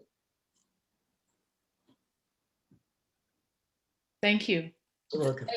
I like to see there's a clear picture emerging. When the Igbos are on the boat as well, many of them chose death and they walked into the sea. Yes, right? they preferred that. Yeah, they preferred dying. To die. Yeah. Yes, quite interesting. Mm-hmm. We're very pleased to have all these stories, and we have a historian here with us, Mr. Tommy Payne, who is from Guyana, and is here to talk about what it was like for the Guyanese. Mr. Payne. Yeah, thank you. I have prepared what I hoped would have been a 4 minutes presentation as advised. It's slightly over 4 minutes. I named the response to emancipation. Shortly before Emancipation Day, governors in the British Caribbean issued proclamations that in the main stressed the need for a subservient role by the freed slaves in their relationships with their white masters. The proclamation to the freemen of the 1st of August by the governor of British Guyana was, however, different in that it explicitly stated, I quote, "By your conduct and that of your emancipated brethren after the 1st of August will perhaps depend the freedom of millions of slaves now held in bondage by other countries," end of quote. And Governor Light would return to the same theme in his August 13, 1838 proclamation to the free laborers of the 1st of August, in which he specified, "If it be found that by your conduct that the boon had been foolishly granted, the nations that uphold slavery will not follow our example, and you will therefore be the cause of slavery being permitted to exist amongst Christians." A 1944 publication, The Historical Background to Problems of British Guyana, which was written by Eric Williams, whose Capitalism and Slavery was also published in 1944, states the significant assertion that, quote, "Emancipation was not only a moral necessity as the humanitarians emphasized, not only an economic necessity as the capitalists insisted. If the government had not stepped in to emancipate the slaves would have emancipated themselves," end of quote. The revolutionary fervor that the former slaves brought to their role as free members of the post-emancipation body politic resulted from two significant events that took place between 1807, when the British government abolished the slave trade, and emancipation in 1838. The first, the East Coast Slave Revolt, which I noted was already referred to, took place after British Parliament sanctioned the Amelioration Act. Led by Governor Murray, the whites savagely butchered the largely unresisting slaves, whose marked reluctance to kill any of their tormentors was clearly demonstrated. But the fact that the missionary John Smith, minister of Bethel Chapel, was imprisoned and ultimately died in prison made the Demerara martyr, as Smith came to be known, a cause célèbre, whose fate would ultimately aid the struggle of the abolitionists. But the true reason behind the actions of the slave participants, one that explains why there was no similar action in Berbice or Essequibo, one that in fact destroys the claim by contemporary British opponents of reparation that the 1847 of abolition of the slave trade paid Britain's debt, is that the importation of slaves into Demerara was sanctioned by an act passed by the colonial legislative body in 1819. So there's this period between because Demerara was known as the fresh territory, one which could produce sugar, an action law was passed that allowed slaves to be imported, which breached the thing. The second event was a passive resistance exercise on plantation La Belle Alliance churchyard, which foiled the plan of the opponents of emancipation to use the remoteness of the Essequibo Coast from the government headquarters in Georgetown as a staging ground for a revolt by the newly apprenticed laborers. The plan was set in motion on August 3rd, 1834, when Charles Bean, the Essequibo member of the colonial legislature, supervised the destruction of pigs owned by the apprentice laborers of plantation La Belle Alliance, and then sent a report to the governor that the apprentices on Essequibo Coast intended to revolt. On his receipt of Bean's report, Governor Carmichael Smythe immediately dispatched High Sheriff Bagot with orders to support Bean in the task of restoring tranquility. Bagot, however, used his official position to support Bean's plan by ordering harsh and unjustified punishment of apprentices who were brought before him on the flimsiest of charges. Thus, on August 9, 1834, a group of apprentices took over La Belle Alliance churchyard and declared that they would not leave it until the governor came in person to hear their grievances. The governor felt it necessary to respond to this demand, and thus on August 12, 1834, he addressed them.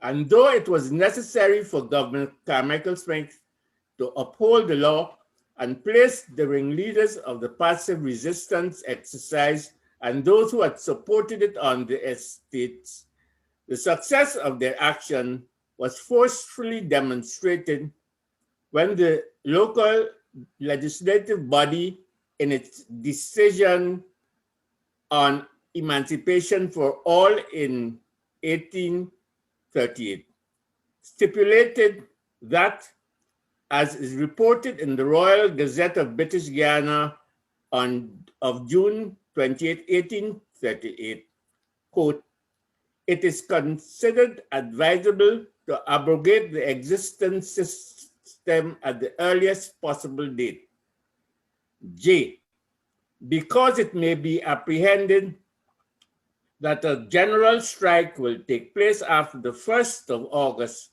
and that even if not carried further than passive resistance, this alone, if persisted in for only a short time, will seriously damage the sugar cultivation.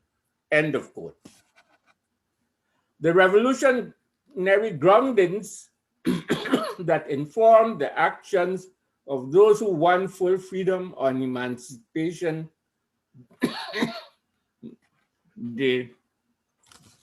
would inform their continued struggle, which was highlighted by the purchase of Plantation Northbrook, which was renamed Victoria, and And in the December report, which the governor sent to the colonial office reporting it, he noted that the villagers had adopted a set of rules that were more stringent than any the colonial officials would have suggested.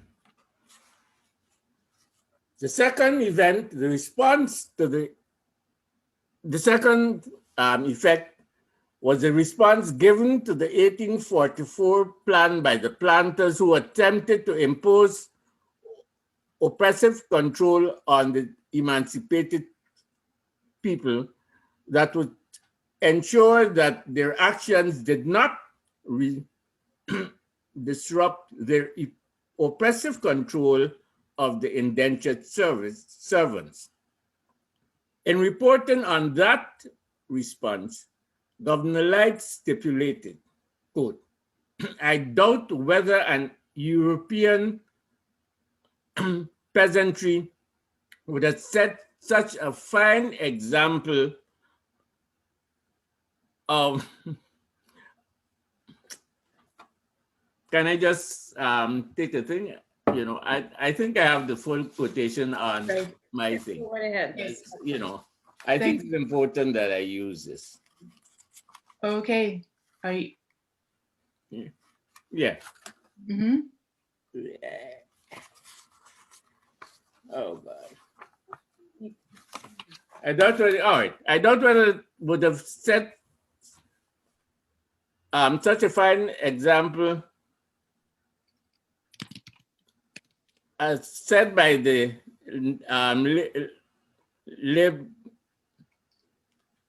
of nearly positive cessation of labor by the Negroes, whose sense of justice was such that they did not attempt to interfere with or prevent the labor of those on those estates where the proprietors had the good sense to repudiate the offensive rules and regulations. Then there's the 1845 Queenstown Ordinance that placed on the law books the practice of granting equality to women, which was included in the regulations which the villages drew up for themselves. Alan Young notes in his book, Approaches to Local Self-Government in British Guyana, that, quote, the 1845 Queenstown Ordinance was superior to those then existent in England as regards its grant of the vote to female proprietors, end of quote. Last, but by no means least, and you know I could go on, but this is how I try to think. It must be pointed out that the writer of a serialized article on the effects of an emancipation on the British Caribbean colonies, which was published in the London Times during August 1845, when discussing the growth of the village movement in British Guyana. In August 1845, in the August 19, 1845 edition specified in obvious shock, horror, and even disgust, quote, "Here is the property of planters, together with the hard earnings of English laborers, transferred to little bands of socialists who purchase and live in communities with their respective encumbrances." You know, as I normally tell people whenever I think, I mean, it is clear that the village movement was recognized as a socialist system even before the Marx publication in 1847 of the Communist Manifesto. You know, and that's the thing that talks about socialism. Thank you so much, Mr. Payne. Greatly appreciated. And now we have Nicole Swan, who is the president of the Grenada Nationals Association of Montreal. Let's hear it from you. Good evening, everyone. Good evening. Okay, I will talk about emancipation as it pertains to Grenada, Carriacou, and Petite Martinique. Some of my other colleagues talked about apprenticeship after emancipation. So I will just continue from at emancipation in Grenada, Carriacou, and Petite Martinique. 18,316 apprentices were created. In Carriacou, 2,541 apprentices were created. Each apprentice was to receive from the estate 6 yards of cloth called penny's tongue, 8 yards of cloth called osnaburg, 1 hat or cap, every 3 years 1 blanket, a weekly allowance of 2 pounds of salted, dried, or pickled fish, either ground provisions such as yam, potatoes, 8 pints of flour or 6 quarts of meal or grain, or the money equivalent. The plantation owners were not able to adjust to emancipation, so they used the apprenticeship as a grace period to extract as much compulsory labor from the former slaves as possible. It was continued abuse and exploitation of former slaves.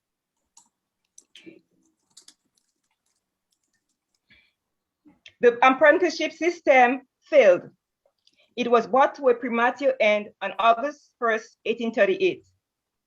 On that date, all people in Grenada, Carriacou, and Petite Martinique became free in the eyes of the law. Some of the former slaves continued to work as estate workers for very low wages, while others farmed lands as subsistence farmers. In Carriacou and Petite Martinique, the colonial government bought estates and divided them among local islanders. The former slaves there relied on farming, fishing, trading, boat building, and being self-sufficient.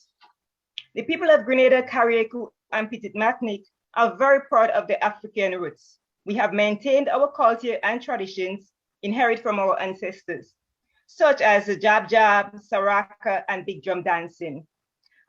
Thank you for your time. I made it short because I know it was going well above the time. So thank you. That's it. Thank you so much, Nicole. Okay. Very much appreciated. And now we have the Honorary Counsel for Jamaica at Montreal, Mr. George Grant. The floor is yours.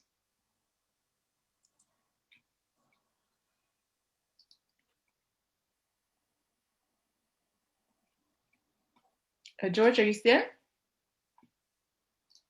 So, yes. So Nicole, I'm going to try and keep it brief as well. Now, Jamaica's experience was a little bit similar and also different from the rest of the Caribbean. Jamaica, being the largest island in the British West Indies, had also the most slave revolts during that period. Also had, the British had to sign treaties with escaped and freed slaves, the Maroons. So their situation and their outlook on things were a little bit different. However, Jamaica also, as you know, there's a gentleman, Dutty Bookman, one of the Jamaican slaves who had found his way to Haiti, it was instrumental in the start of the revolution, Haitian Revolution in the late 1700s. So, as Eric Williams noted in his book, Capitalism and Slavery, you know, without emancipation being granted, we were on the way to ending slavery, the slaves themselves, in many ways. And part of the fear at the time was after the Haitian Revolution and the rest of the violence and revolts in the rest of the British colonies, there was a sense that if we're going to end this thing, we're going to have to end it on our. If we allow the slaves to end it, it may not work out well for us, as it didn't for the French in Haiti. But so it was that in 1834, the proclamation was made. At that time, the capital of Jamaica was Spanish Town. So it was on August the 1st in the capital in front of Government House, the governor at the time. And I won't even call the name of the governor because, for one, I believe that what I don't like hearing with us is that we always seem to remember the name of our colonizers and colonists, and we have no idea the names of the victims and the people affected, most of them. So, not to give credence to whoever the governor at the time, but to say that the governor at the time made this proclamation in front of 8,000 persons in front of Government House in Spanish Town, and read out the declaration. There was over 300,000 slaves in Jamaica at the time, which vastly outnumbered the white population, of course. Now, what did it mean for Jamaica emancipation then and the slaves then? A little bit different, again, than the rest of the Caribbean, because after the emancipation, the Jamaican slaves were a little bit more rebellious than, because of course they had the land space, they had places to hide, and they made them a little bit more rebellious than the other islands, which were a little bit smaller. But the British then tried to, of course, bring in, after apprenticeship, where the slaves were refusing to work for the meager wages that were offered, or no wages at all, practically, tried to bring in indentured servants from India and so forth. And if one ever wondered, why is it that Jamaica's Indian population is far less than the Indian population in Trinidad or Guyana, is that those former slaves, after emancipation, they reacted very violently to the British bringing in indentured servants to replace them. And because of that, word got back to India that the situation in Jamaica was not accommodating to Indians coming there. And as a result of that, the former landowners and so forth had to negotiate more with the former slaves in Jamaica. Because they would not come in the numbers that were coming to the Trinidad and Guyana to replace them there. And of course, the labor movement of later on, you know, came out of that. In that. So, you know, when I thought today of emancipation, the day, I mean, yesterday after the Jamaica's victory in the Olympics of women's, taking the 3 medals, it was joy. But when I thought today of this presentation, what we were commemorating, and I look back at knowing where we're coming from, where our ancestors came from, what they went through, you know, part of me was crying inside, because we take so much for granted now, the freedom we have, the rights we're fighting for, because we're still not fully emancipated, you know, from those days. It's just that, and we're here fighting a different struggle, but we're still part of the movement. And emancipation, though declared back then over 100 of years ago, we're still not living the dream of what it should mean. So I'm happy we're having this. I'm happy we're doing this, but we're keeping it alive. And of course, always aware of the fact that the struggle is not over, and we have to continue to live out what the promise of what it should be. Thank you. Thank you so much, George. Fine words, appreciate them. And I just want to make a call out. I believe there is someone representing Jack Deere for St. Vincent. Are you here? No? Well, thank you so much, everyone who presented. We're going to take a quick 5-minute, 7-minute bio break. But before we do, I want to say thank you to Egbert Gay, who is here with us, always writing and always being a part of the Caribbean community here in Montreal and celebrating all the things that we're doing. And so thank you so much, Egbert, for being a part of this event. Much appreciated. Thank you for all you did with writing up about this event online. So with that, I want to say there's a 5 minutes. We're going to put on some Burning Spear and shake your legs, move your legs, get something to drink, and we'll be back because here we'll be talking more. We have a few more, about 4 other points to talk about. We'll be talking about independence, and we'll bring in our General Counsel, Gerald White, among others, to talk about, now that these various countries have been independent, what does it mean? What does the flag mean? What all these people that have struggled and gained independence in one way or the other in these different islands, as we've heard.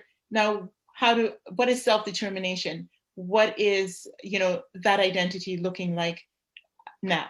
So, Chris, if you may, you can play that video, take a break. We'll be back in about 5 minutes.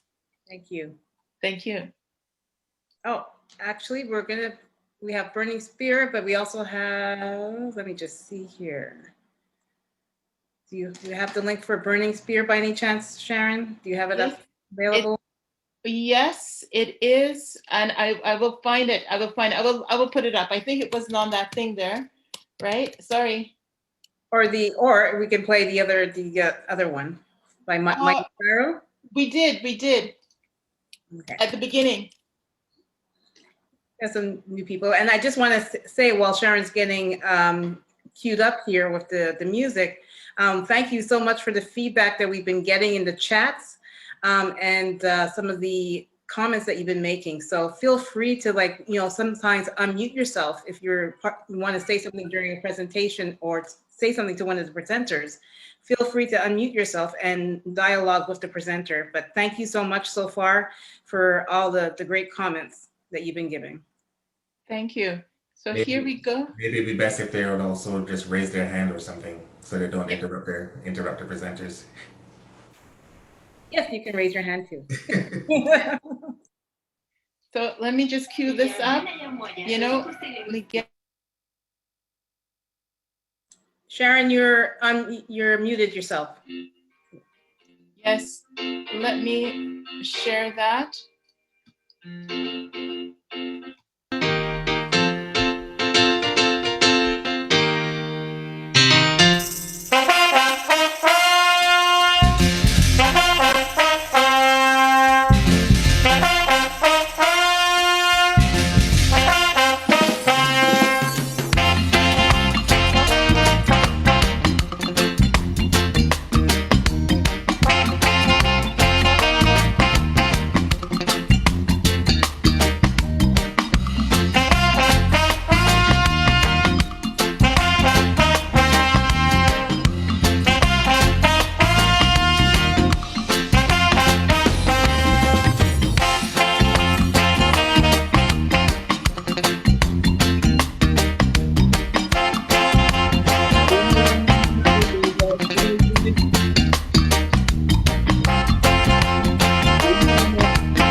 We must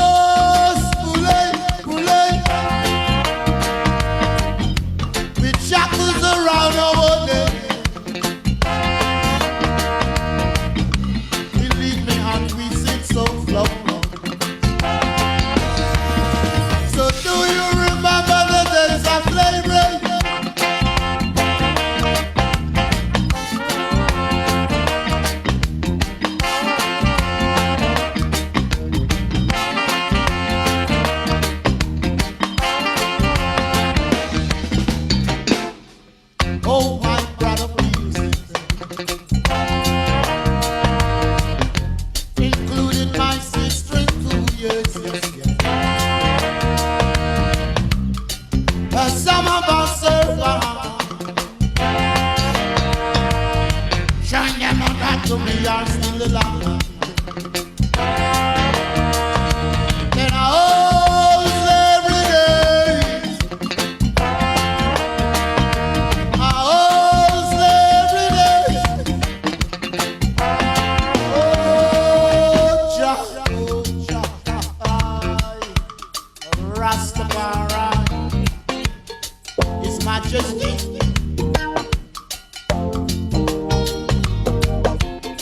His Majesty, His Majesty, His Majesty, His Majesty, His Imperial Majesty, Mama Africa, Mama Africa, Mama Africa. I is proud. African, Jamaican, African, American, African, West Indian, African, Caribbean, African, European. I is proud to be African descendants. His Majesty, His Imperial Majesty, Rastafari. Majesty, His Majesty, His Majesty, His Majesty, His Majesty, His Majesty, His Majesty, Mama, Mama, Mama, Mama, Africa, Africa, Africa, Africa, Africa.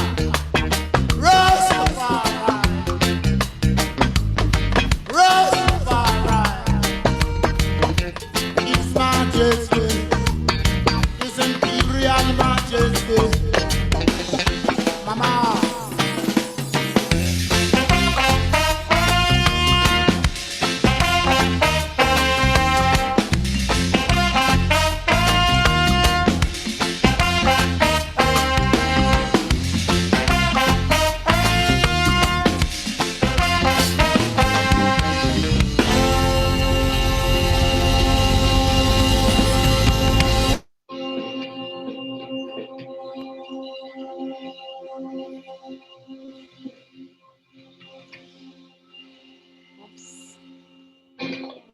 Okay, there we go. Thank you. Everybody's back. We're looking to. I'm just going to get back on Zoom. Thank you so much. We have a few. We are hoping to finish in about 15 minutes or so. So by 6, or just minutes after 6, 6:05. So right now we want to take the opportunity to welcome back Julian Barrington, who's going to talk about the description that describe the flag and the meaning of and the independent state. So Chris, if you can cue up the presentation with the flags. Julian?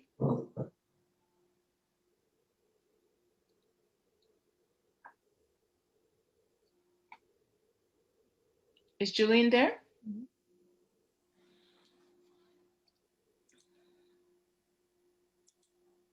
I don't see. Yeah. Okay, maybe Julian's not there. So we'll go to, do you have the presentation with the flags, Chris? Yep. Okay, if you can get that on the screen, and we'll ask, we'll come back to Julian, but maybe Dr. Myrna Lashley is available to talk about the flag and the independent state. So if you can put up that presentation, that'd be wonderful.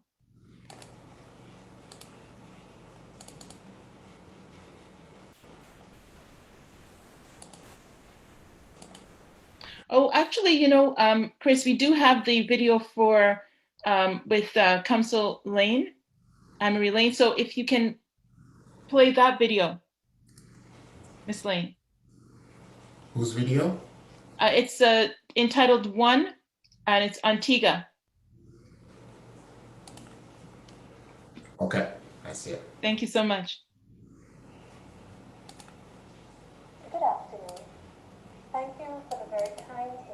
invitation to participate in this commemoration of Emancipation 1834. My congratulations to the organizers of this event, the Caribbean Coalition Network of Montreal, and to all those who contributed in any way to ensuring the success of this very important event. Toronto. The national flag of Antigua and Barbuda was adopted on the 27th of February, 1967, to mark the achievement of self-governance. The design of the flag was the result of a competition which saw more than 600 residents of Antigua and Barbuda submitting designs. The winning design was submitted by Sir Reginald Samuel, a nationally acclaimed artist and sculptor. The 7-point golden sun represents the dawn of a new era. The black represents the soil and our African ancestry. The blue represents hope. The red represents the lifeblood of our slave forefathers, as well as the dynamism of our people. The yellow, blue, and white coloring represent the sun, sea, and sand. And the V symbolizes victory. Victory at last. Thank you once again for this opportunity. I wish you all a very successful event. Please continue to stay safe and be well. Thank you.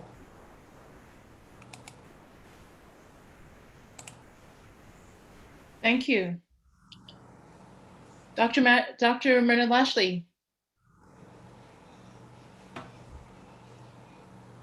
Yes, Sharon. Yes, can we talk about the flag, Barbados flag, and Independence Day? Sure. Thanks so much. Sure. Thank you. Thank you very much for having me. The national flag of Barbados was actually unveiled on the 30th of November, 1966, which was our first Independent Day. And it was raised for the first time by Lieutenant Hartley Doughton of the Barbados Regiment. It consists of a trident of 3 bands of ultramarine. And the bands stand for the ocean surrounding the country and the sky. And that is separated by a golden middle, that yellow part, it's actually gold. And that represents the sand in Barbados. The trident, the black trident, is broken just below the staff. We often refer to that as the broken trident. And it's right in the middle of the flag. And that signifies our break from Britain. That signifies our independence. And it is based on the Roman god Neptune, who was the god of fresh water and the sea. The Greek version, of course, is Poseidon, who was holding Britannica, Britannia, the trident, and that's the Greek version of the god Neptune. But anyway, the 3 points of the trident, that's the 3 principles of democracy. Government of the people, government for the people, and government by the people. I should tell you that anyone who says, well, that sounds very much like the Americans, yes, it does, but you should know that the American Declaration was actually concocted. It was actually started in Oistinstown in Barbados. So when yes, it's songs, we could actually say their songs like ours, the Treaty of Oistins. Anyway, Grantley Prescott designed the flag, and that was done in an open competition, as who wants to, and everybody may put in their designs. It was the government who put forward the competition. They got over 1,000 designs. And that's essentially or what our flag is all about. Now, what does independence mean? Independence, of course, for us is very important. I mean, we did it in our flag. The broken trident signifies our independence from Britain and the breaking of the chains of slavery. Because, as has been pointed out, even though slavery was officially finished, some of the practices and the way people were treated and the tenantry system and all those things they were north of slavery, but they weren't all that emancipated. So now we've done it. We're out of there, and we're on our way to becoming a republic. So independence is very important to us, and emancipation is a whole different thing. I think that we as a people, we have to start asking ourselves, what are we going to do with this thing called emancipation? We've got to stop looking at it as something that somebody gave us, because it keeps us in a passive role. It's an active thing.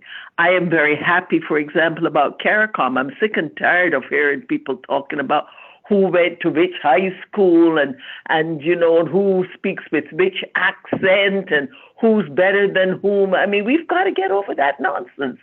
That was used to keep us apart, and if we continue that, we're going to continue keeping ourselves apart from each other. We need each other to survive.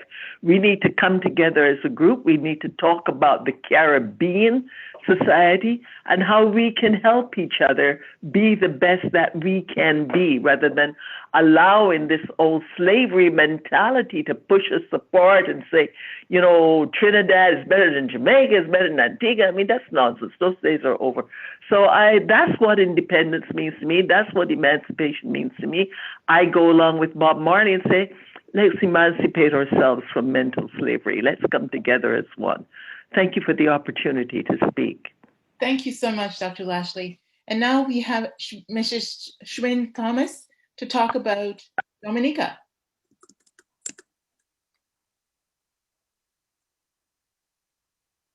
Waiting for the flag to show on the screen. Awesome. I should also say that you're the PRO, right? The Public Relations Officer. I am, yes. Thanks everyone for having me. So the national flag of the Commonwealth of Dominica consists of a circular emblem of a red bearing, a Cicero parrot, so that's in the middle, standing on a twig and circled by 10 lime green stars. The yellow on the flag represents the original inhabitants of the land. The black represents the fertile soil. The white indicates the pure water. The red, which in the central of the flag, it symbolizes Dominica's commitment to social justice and the background of forest green. The centered stars symbolize the 10 parishes of the Commonwealth of Dominica, namely St. George, St. Andrew, St. David, St. John, St. Joseph, St. Luke, St. Mark, St. Patrick, St. Paul, and St. Peter. The featured Cicero parrot with a purple breast is indigenous to the land. The symbol of flight towards greater heights and the fulfillment of aspiration. So that pretty much sums up our flag there. In terms of our national holiday, which is our Independence Day, that's on the 3rd of November, 1978, which was when we achieved independence as a republic within the Commonwealth of Dominica. So that's about 43 years ago. We celebrate our National Day every year, November 3rd. However, it is a month-long celebration from October 1st. We dress in our national wear for the entire month at government offices, banks, hospitals, markets, and all over the country. And then on November 3rd, we have our National Day Parade. We celebrate with music, traditional food, dances, as well as songs. No celebration is planned for Montreal this year, as the president will not be available during that period. However, in Toronto, we usually hold a huge annual banquet with traditional dances and songs in our national wear. So I'm not sure if anyone on the video is familiar with the Wobduyet and the Tête Cassée. So these are emblems of our national wear. So that's pretty much it for our flag and our independence. So this is Dominica. Thank you, everybody. Thank you so much. I believe, was there Miss Anne-Marie Burnett who also had a few things to say? Well, you covered all those. I think I covered all the, yeah. Yeah, you covered all of those. Thank you so much. And we will now move to Mr. Our Consul General, Mr. Gerald White. Thank you so much for being here, and thank you so much for speaking about Guyana. All right, a pleasant good evening to everyone. I wish to extend a happy emancipation to everybody present here this evening. Guyana gained its independence from the British on May 26, 1966, and the golden arrowhead became its national flag. On the golden arrowhead, the color red represents zeal and dynamism. Gold represents Guyana's mineral wealth. Green represents agriculture and our pristine forests. Black portrays strength and endurance, and white symbolizes the rivers and the waters. I thank you. Thank you. Mr. Payne, can you tell us about Independence Date in Guyana? I believe that's what you were also to speak on.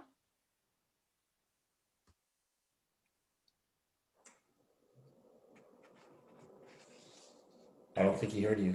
No. Or perhaps, Mr. White, Council White, if you can talk about the independence dates in Guyana. Yes, we achieved independence on May 26, 1966 from the British, and hence we got our own flag, the golden arrowhead. And normally during independence, government buildings and some other corporate buildings are decorated with the golden arrowhead. There is a special celebration in our national park where the golden arrowhead is hoisted at around 12 o'clock. And it's a very rich cultural activity. Yes, thank you. Fantastic. Thank you so much. Mr. Grant, Honorary Council for Jamaica at Montreal, can you tell us about Jamaica's flag and its independence date, please? Sure. Of course. Oh, Jamaica... I forgot Grenada. I do apologize. I believe I missed Grenada. I'm sorry. It was the Mr. Blaze, Theodore H. Blaze, Honorary Council for Grenada, Carriacou, and Petit Martinique. Can you tell us about this, and then after Mr. Grant? Good evening. Absolutely. The pleasure is all mine. Thank you to the Caribbean Coalition Network of Montreal for this invitation. Throughout the 18th century, the sovereignty of Grenada changed hands several times between France and Great Britain, finally resting as a colony of Britain for 200 years. In the month of May 1973, Britain announced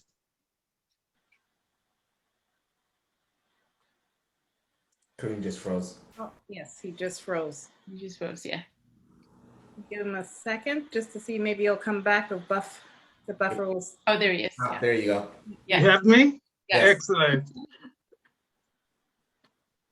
In May 1973, Britain announced that Grenada would be granted full independence with the tri-island state of Grenada, Carriacou, and Petit Martinique raising a new flag on February the 7th, 1974, as a new independent nation ready to start a new nation, taking a seat at the United Nations and on the world stage. The Union Jack was lowered and a brand new national flag designed by Grenadian Anthony C. George was raised with all the dreams that emancipation dangles before us. The Grenada flag consists of 2 yellow triangles at the top and bottom and 2 green triangles at the hoist and the fly.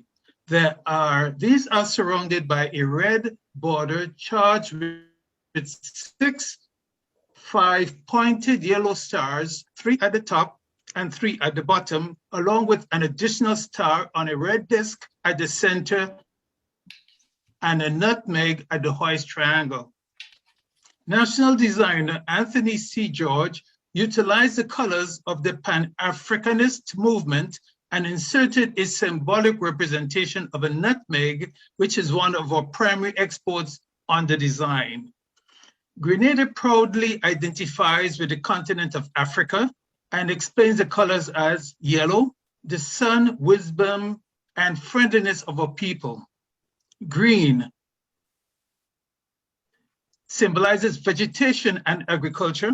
Red, courage and vitality. The 7 stars stand for the 7 parishes of the nation. May we all continue to proudly serve our nation. Merci beaucoup, I thank you. Thank you. Thank you. Mr. Grant, can you Yes. tell us about Jamaica? Okay. Waiting to see the flag. It's coming up. There it Great. is. There we go. Yeah. So after Jamaica, after the disassembling of the West Indian Federation, Jamaica was one of the first Caribbean countries that got its independence. And of course, to be independent, they needed to have their own flag, and they had a competition, a nationwide competition to have a design for the flag. That competition was without result. No one could agree on who the winner was. So a bipartisan committee from the House of Representatives, known as the Parliament later, came up with a design for the flag, which we see here. The green on the flag is for the hope of the nation and its agriculture resources. The black is for the creativity and the strength of its people. And the gold represents the natural beauty and wealth of the country. Now, the other thing that made this flag even more unique is that in all the world, Jamaica's flag is the only flag that does not have red, white, or blue in it. And these, of course, are the colors of most of the flags of the colonized nations. So Jamaicans, when they designed their flag, made certain that those colors were represented. And to this day, it's the only flag that doesn't have red, white, or blue in it. Now, in terms of celebrating independence, of course, independence in Jamaica is also time for the festival. And festival is the Jamaican equivalent, I guess, of what Carnival or crop over in the other islands in the Caribbean. So the festival time is a time of festivities, agricultural shows, festival song competition, and awarding of national awards to the deserving participants. So it's a very celebrative time. In August the 6th, of each year, when Jamaicans celebrate the independence from the British Empire. Thank you. Thank you, George. Mr. Grant, that was wonderful. And now we have Nicole Swan, who will be representing St. Vincent and the Grenadines. Hi, my name is Nicole John. I'm representing St. Vincent. Yes, that's all right. Thank you. Thank you. I just want to bring greetings on this Emancipation Day from the executive and the members of the St. Vincent and the Grenadines Association of Montreal. Our president is unable to be here today, so he asked me to step in. So I will just give a brief history of our flag. That's okay. So the nation of St. Vincent and the Grenadines is made up of 32 islands, the largest of which is St. Vincent.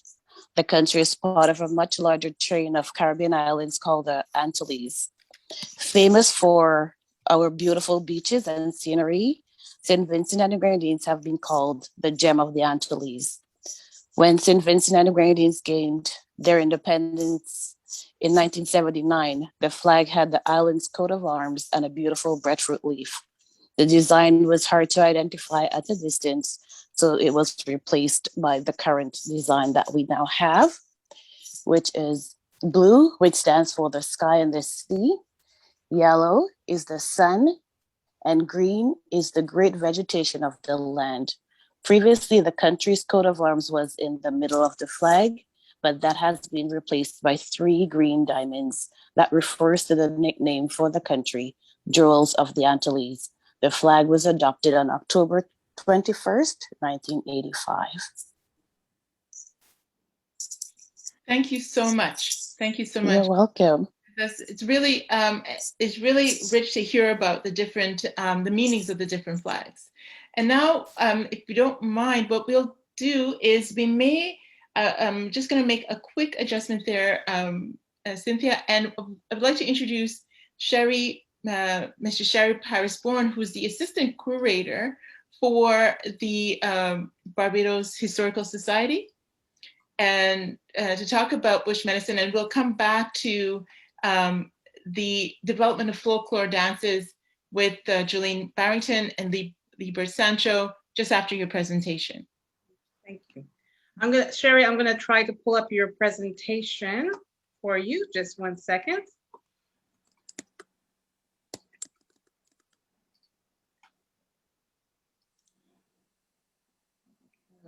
Just one second. Oh, Chris, did I send you the present? Oh, no, I have it here. Hold on one second. I'm gonna pull it up.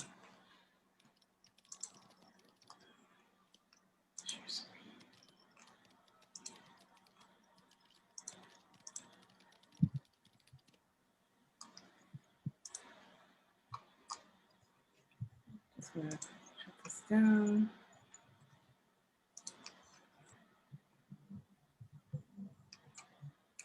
Sorry, I have a few things that are blocking my way of. Just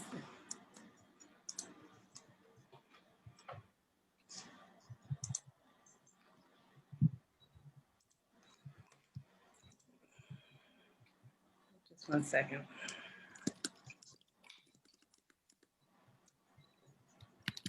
So while we were waiting, Sherry, you can tell us about yourself. Hi, good afternoon, everyone. Well, thank you for inviting me, first of all. I am representing the Barbados Museum and Historical Society. I have learned a lot in this session, and I'm hoping to learn some more. I had hoped to have a very interactive session where I would show you examples of plants and tell you what we use them for in Barbados, but also to get from you what you call them in the different islands and also different uses. Now, we all know that Granny knew everything to heal anything, and it always usually tasted quite bad, but she knew what she was doing. Okay?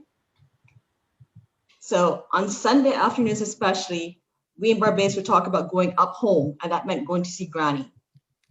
I mean, we're there, you know, then she would treat, you know, you have good food, and then any cuts, scrapes, cough, cold, whatever you had going on, Granny was there to treat it for you. Okay, so we're going to shoot through these very, very quickly because I'm conscious of the time. This is one of the most recognizable plants for everyone. Everyone knows what this is, correct? Yes, no, maybe? Yeah. Yes. Yes. Well, we've given away the answer, but this, I must say, first of all, that all of these examples of plants came from my garden or my immediate surroundings. So most of these things are still growing here in the Caribbean. And we have them in some cases, we don't even know how to use them.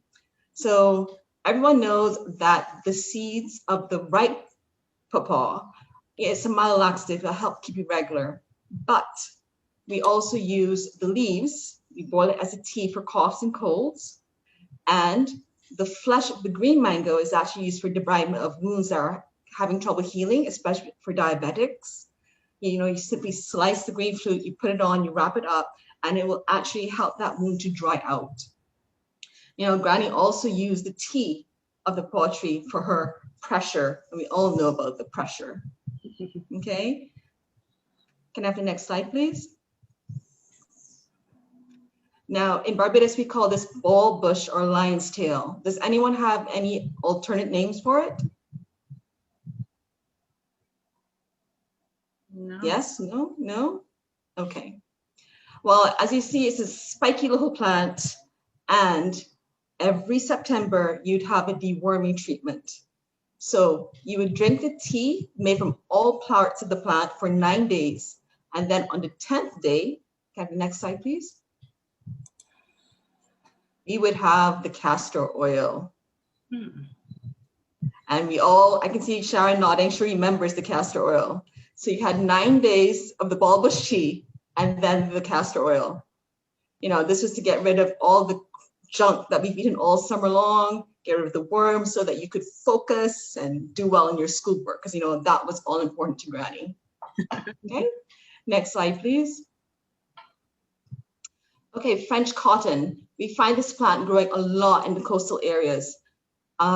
Here, it was not, these are the buds, not the flower, but the flower is the whole purple and white flower. And I don't know if you've ever brushed up against it, but if you look very close at the slide, you'll see a little bit of white sap or milk. Yes? Normally this will blister your skin. However, Granny would use it as an antifungal agent.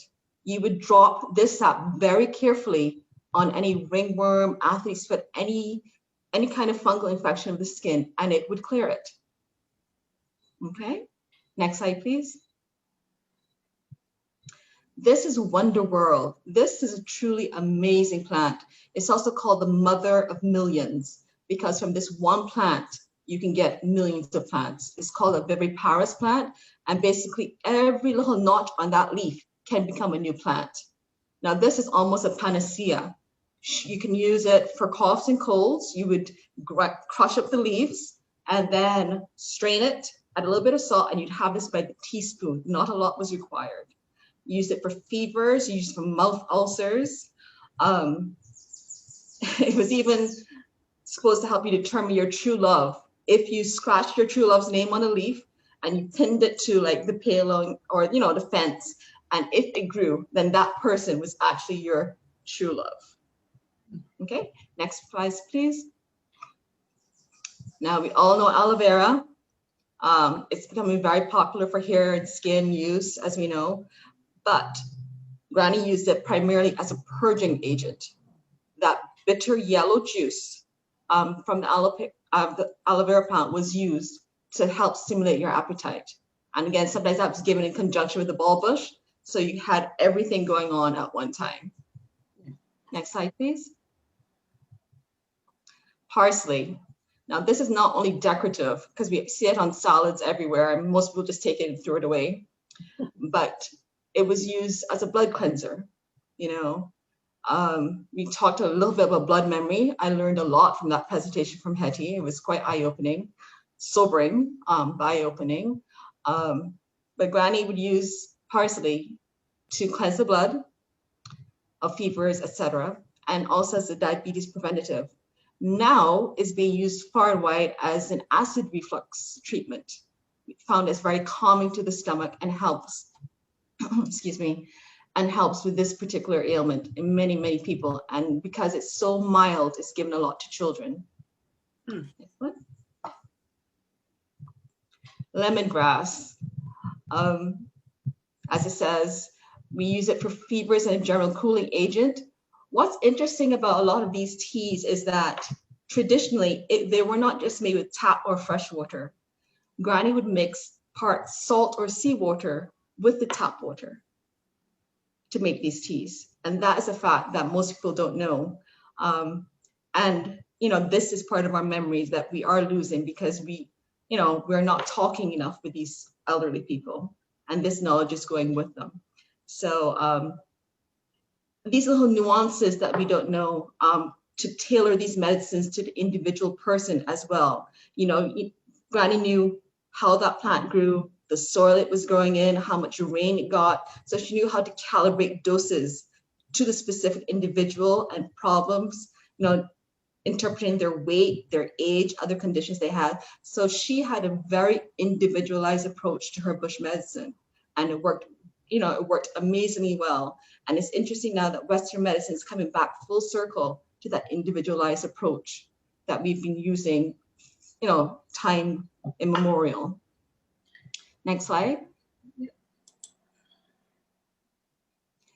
This is blue vervin. Most people see that as a little roadside weed. I don't know if anyone else in the Caribbean uses the word dropsy, meaning low energy, blue. it's actually, this plant is used as an antidepressant, but of course we didn't call it that in those days. It's just, you're feeling dropsy, your get up and go has gone up and gone. So use it for tea as well as for fevers and ache, any pain in the joints, etc., etc. Next one. A lot of these natural remedies were used in conjunction or helped along by things that you get from the drugstore, so things like Epsom salts, candle grease, menthol crystals that now we can hardly find anywhere, usually the back of very, very old pharmacies. I was actually trying to find some candle grease just to give you a visual of, and I could not find candle grease. But maybe you can find it more easily where you are. Okay, and then I think that's the last one. I just want to thank you so much for this opportunity, and really I have learned so much, and I hope that you've learned just maybe a little bit from me. Yes, well, thank you. This has been interesting, very interesting, and it's all the bushes that we have that you mentioned. Some of them we're still using today here. Well, here in Montreal, I talk about the Epsom salts. I've been using some of that, the aloe vera for sure, and it's just it's pretty interesting. Very, very interesting. Happy. Thank you. Thank you so much. Thank you so much. So we have a couple of other things before we get to the raffle, and we're almost there. And thank you so much for your patience. But we have Julene. So what we want to do is to bring you on this journey from, the slavery component, the emancipation, and who we are as people in the Caribbean now, and how we've evolved and how we're evolving through different aspects of Caribbean life and living, right? And there's so much, some people wrote here, there's so much information, so much to cover in one day. Somebody's asking you, Sherry, about candle grease. What is that? Is it the same as soft candle, they asked? Yes, basically, it was a very soft, pliable wax form of paraffin. Yes, so it is the same as soft candle. Do you have some? Can I have some? We'll send you it. Thank you. Thank you. You told me after over 20-something years. Do we have that here in Montreal, though? Do we have, Nicole, do you think that we have that? Oh, you're on mute. I think so. I think if you check the West Indian store, you may be able to get it. Like the stores on Victoria that sells a lot of the products we use in the West Indies. Patel and the other stores, I think we may be able to find soft candle. I've got a few in my house that I bring from Barbados. There we go. That's great. Learning where to find them is so important, right? All these remedies, and not so much the pharmaceuticals, but the stuff that Granny used to give us. So we have two short segments.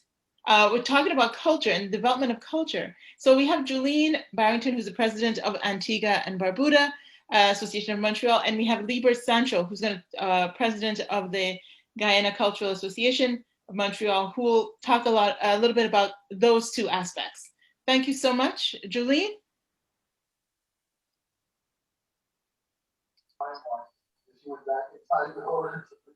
Julene, are you there? Potentially not. Mr. Sancho, oh, there she is. There she is. I see her. Okay, go ahead, Julene. You're muted. We're not hearing you.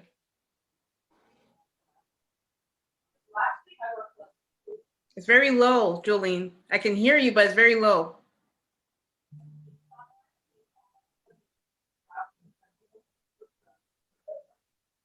No, we're not hearing. Now I don't hear you at all.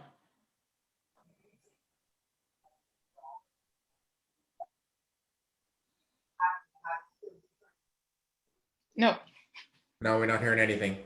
Okay, probably, Julene, if you want, you can ask Mr. Sancho to go first, and then Liber to go first, and then we'll ask you to come back and we fix those through the technical aspect. So, Liber, are you there? Liber, you want to take yourself off of mute?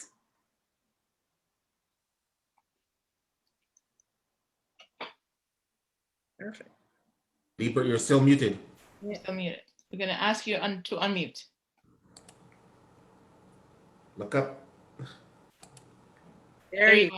There you go. Thanks. You hearing me? Yeah. Now we can hear you, yes. Okay. First of all, I want to thank you two fine ladies for a job well done. I remember when we started talking about this, putting on this presentation, I wondered what it would look like. Now I've seen the fruits of your labor. And I hope next year you will do it again. I probably will get down on my knees and beg you to do it again, but I know you are good ladies, you will accept very quickly. Now, I'm asked to talk a little bit about cultural songs and so on, which comes out of slavery. I would like to say that I feel that these songs and whatsoever were situational things, that they evolve out of situations. You have chants, and when people think about pain and suffering, the way they behave or the intonations in the songs, that give you a reflection of the pain that they have learned. And as the lady said, blood. It comes through your entire being. It is handed down to you from generation to generation. And it brings me to mind that I heard a speaker once said that for the hymn Amazing Grace, you would always know who wrote the words, but you never know who wrote the music. They're claiming that it was a slave ship captain who heard the groanings of the slaves as they make their way through the Middle Passage. It's an East African death chant, a song of pain. And after he wrote the words, he was so moved, he never captained a slave ship again. So situation bring forth these kinds of situation. I also know about work songs. I remember the older people when they're working and they're doing difficult jobs, they're always singing. I don't know if it made the job easier or it just passed time, but the singing was always strange songs, strange words. Some of them I don't remember too well, and I will not attempt to sing them, lest you'll have to terminate very quickly. But one set of songs that I always have been told of is that going into the gold and diamond fields, Guyana has so many rapids and waterfalls. We only know about 2 or 3, but they have hundreds of them.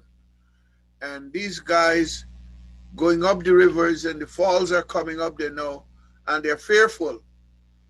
They would sing to these falls as though like they're trying to seduce it, to give us a chance to pass safely, right? So that came out, and I feel from slaves working in the fields, they would try to seduce the labor so that the day can pass quite quickly.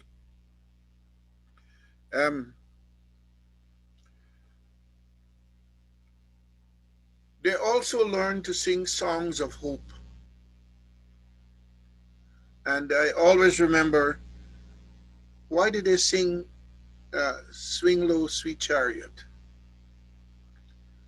They've been struggling so much, and they're hoping for God or some divine intervention to come and take them out of this misery. Swing low, sweet chariot, coming forth to carry me home. Get me out of this.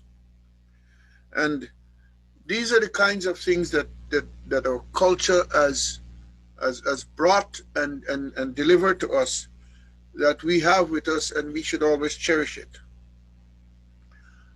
One other one, a little bit on the jocular side, is that we have something that we call kwekwe.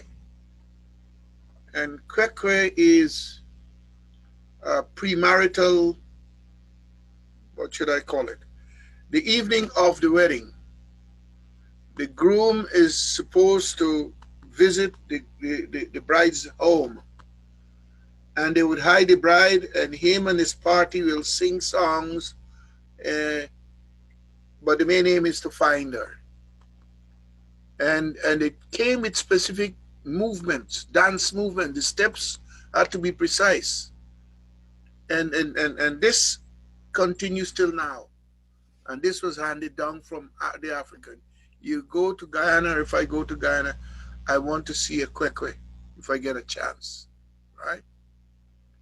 And the same to when you die. At the wake, there is something that they call Nancy,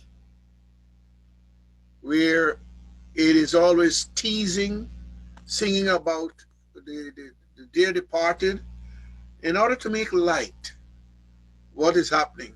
And these are all cultural situations that have come up and endured over all these years in slavery. I won't take much of your time because I know we've gone along, but these are things that are there, and I hope they continue for eternity. Thank you very much. Thank you so much. Thank you. Jolene, is your audio okay? Is Jolene here? Her audio is still not fixed. She's speaking. Her audio still on. Oh, okay. So, Jolene, what we'll do is perhaps what we could do is we could record something and we could put that out, talking about songs and folklore. And now, as we talk about songs and folklore, one of our last items on the agenda is to talk about the items that were used after slavery or after emancipation, by a number of people across the Caribbean. So we're very pleased and honored to have Ms. Sharon Benoit and Sharon Baptiste from Grenada and Nationals Association of Montreal, who have put together a short video on these various things. Chris, can you run the video, please?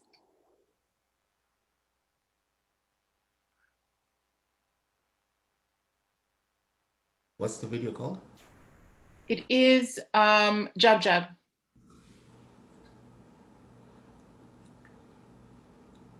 I don't see that one. Well, oh, yes. Okay. I have it.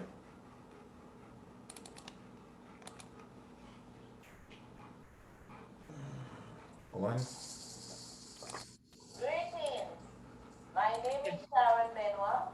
I'm here to invite everyone to celebrate Grenada Emancipation Day 2021. Also, I'm here to showcase everything here that our parents used in the past and even in today's society. First, I'll talk about the drum. The drum is a heartbeat. The drum was made from animal skin, such as the goat, the cow, and the sheep. Our foreparents used the drum before as a messenger. Before, when you hear the drum beat, you know there is something happening, such as when a baby born, somebody died, you have a wedding. The drum would tell you, the song of the drum would tell you that there is something happening. Even the shell. They use the shell as a form of messenger too, a form of communicating. When you hear the sound of you know there is duck, there is fish, there is some meat, like the cow meat, the pig. There is some form of meat out there. So the ancestors would sound the shell, the sound of the shell, so the people would come out to buy the meat. Then we have the fireside, the 3 stones and the wood. You light it, it becomes red. You put the pot on, it's hot, you cook your food. Then you have the coal pot. This was the first electric stove. They use it to cook. They put the coals. The coals is made from wood. They light it up. They put the pot on. It cooks all the food. Then you have the drum pan. It's another form of stove. They put the coal pot underneath, the little coal. They use it to put their bread, their cake, their pudding, whatever. They put a cover, they put some coconut shell, they light it, it becomes hot, and they all this stuff baking it. Then you have the iron. You light the coal, you put the iron gets hot, you use it to press your clothes, it becomes smooth. Then you have the ironing comb. You put it to get hot, it gets hot, you use it to press your hair, it makes it smooth, it makes it soft, and whenever you're doing that, it makes a lot of smoke. Then you have the torch, they call it a flambeau. You put kerosene inside, you put a big piece of fat, you light it, and it gives light. Wherever you are, somebody would notice.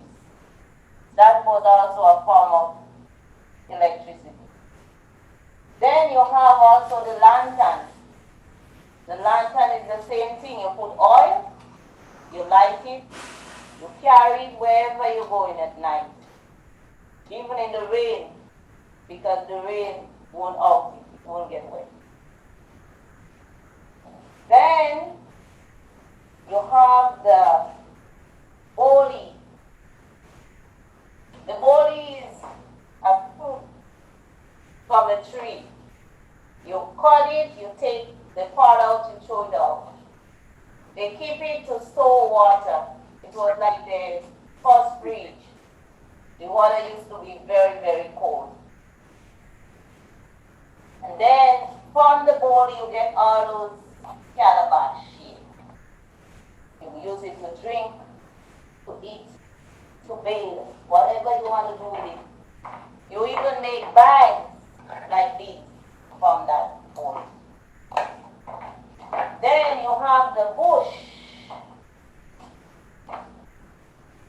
such as sugar leaf, garden leaf, lemongrass, honeysuckle, cinnamon leaves. Whenever anybody gets sick, our ancestors would boil that bush, and in a few days' time they would get well. They used to drink it from the bamboo cup.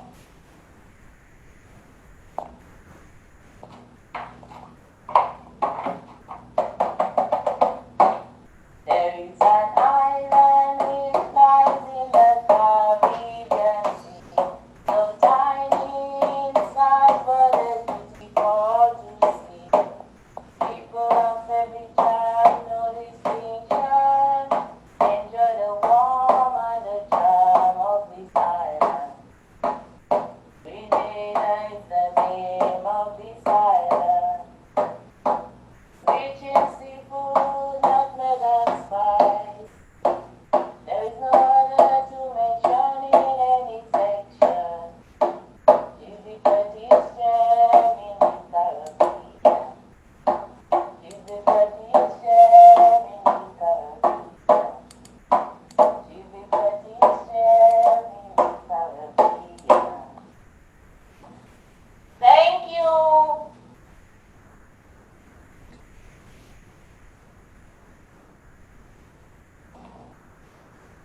Hello, good evening. My name is Sharon, and I'm the Secretary for the Grenadine National Association of Montreal and a member of the Caribbean Coalition here in Montreal. Today, I bring you a little history of Jab Jab in Grenada, Caribbean. and Petit Martinique. Now, we have all sorts of controversy as to where Jab Jab actually originated. But I'm going to tell how I hear it. Okay, so Jab Jab had said to be started as at the time of harvesting the sugarcane in Grenada. Now, Grenada was overseen by the French, and the French was very, apart from everything being the church, the French also had Carnival. No, Carnival was celebrated by the French, and it never stopped the slaves from celebrating themselves. Now, the slaves, it said that they would blacken themselves. Why?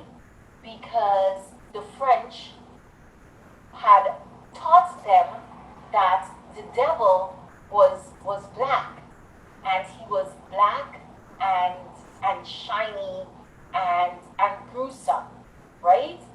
So the slaves, in enacting that part of the devil, calling it diable, meaning devil, devil.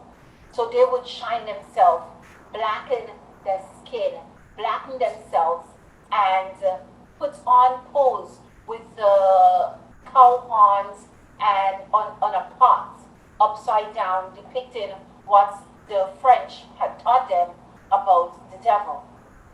Now, that was one way. Learned that how Jab Jab originated. So the slaves would do that and chant around during carnival time in their own surrounding with their own people. And when the French were driven from Grenada by the British, they continued the tradition. So at harvest time, they would blacken themselves and they would chant and cut the cane. The British never stopped them because why? They were just letting off steam. That's the way they saw it.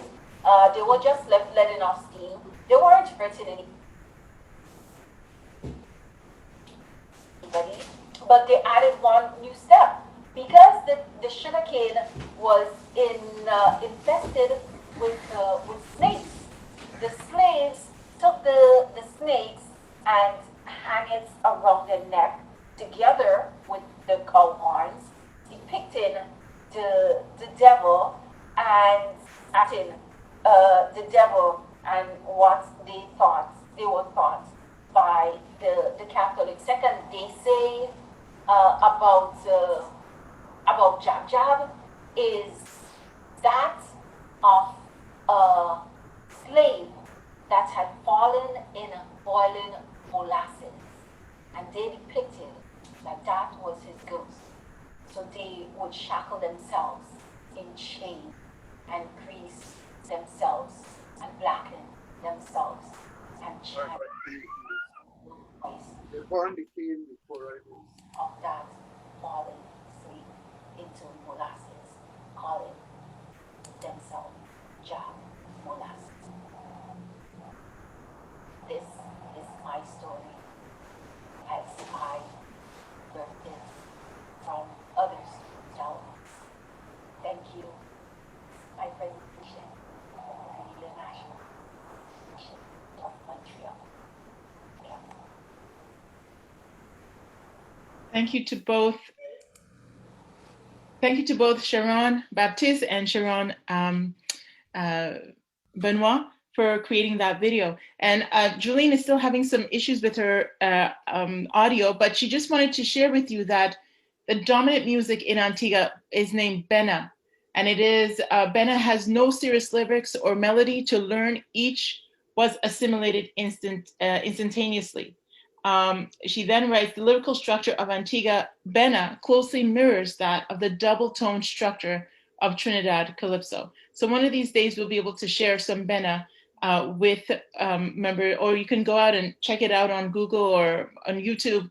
She says that Bena is a West African word for song and dance, and sometimes a lively melody set to simple, repetitive lyrics. Thank you so much for sharing that.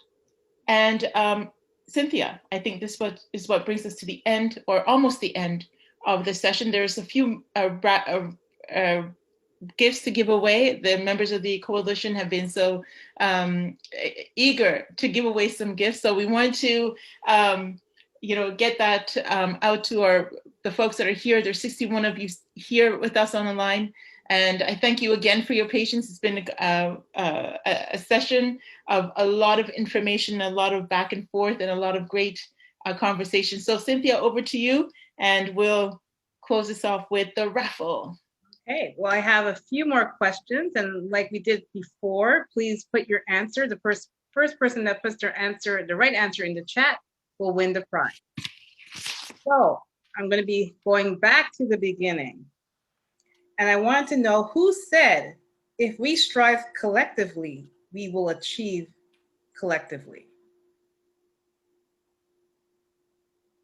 It was one of our prime ministers.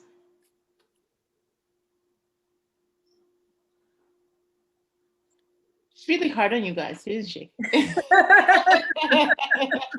Someone wrote it in the chat. Okay. Well, Sherry. Yeah. Congratulations. Okay. There we go. Guys, they're listening. They're listening. Okay. So, let's talk about when Sandra was talking. What was the name of the newspaper that she was referring to in her presentation?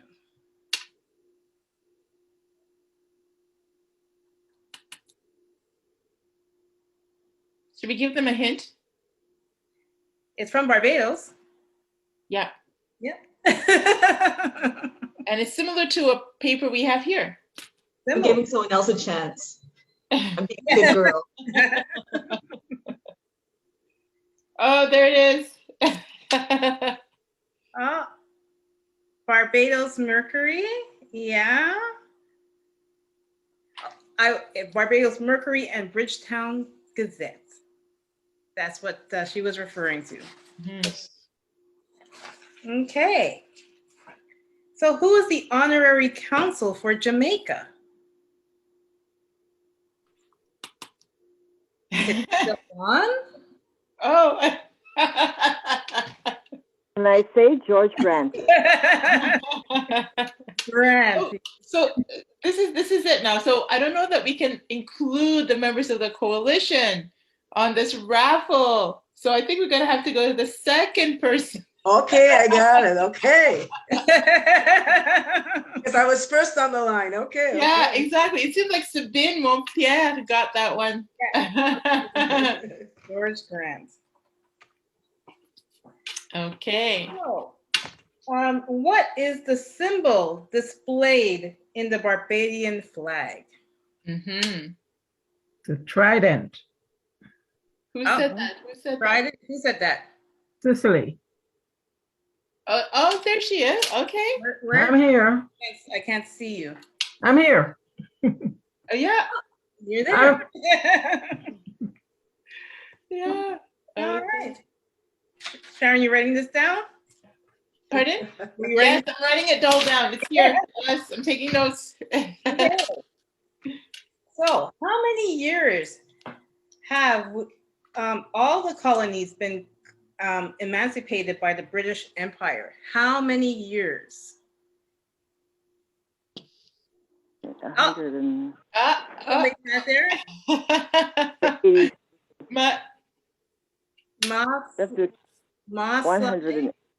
183 years. Yeah.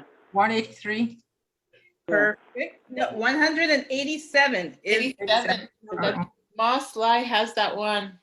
I guess it depends on what people are thinking. Is it 1834 or 1838? 1838. Yes, but It's 1834, but we kind of starting with.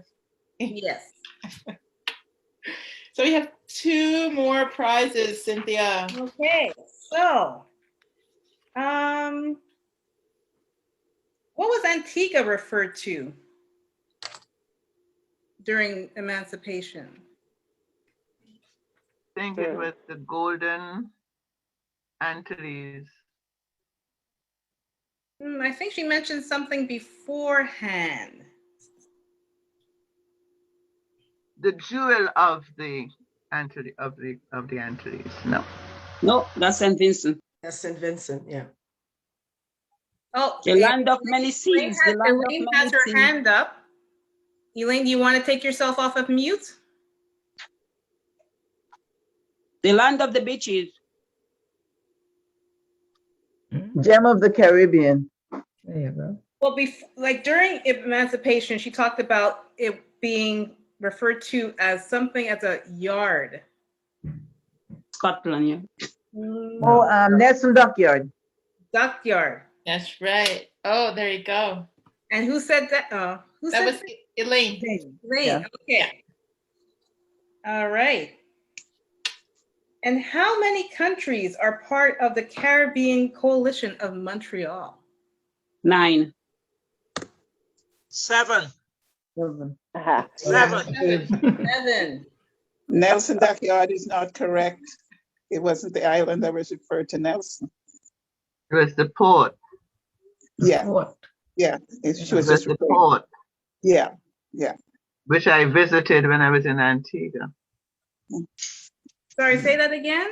It was the port. The not the island was island not itself. referred to as Nelson Dockyard. Nelson Dockyard, it was just the It's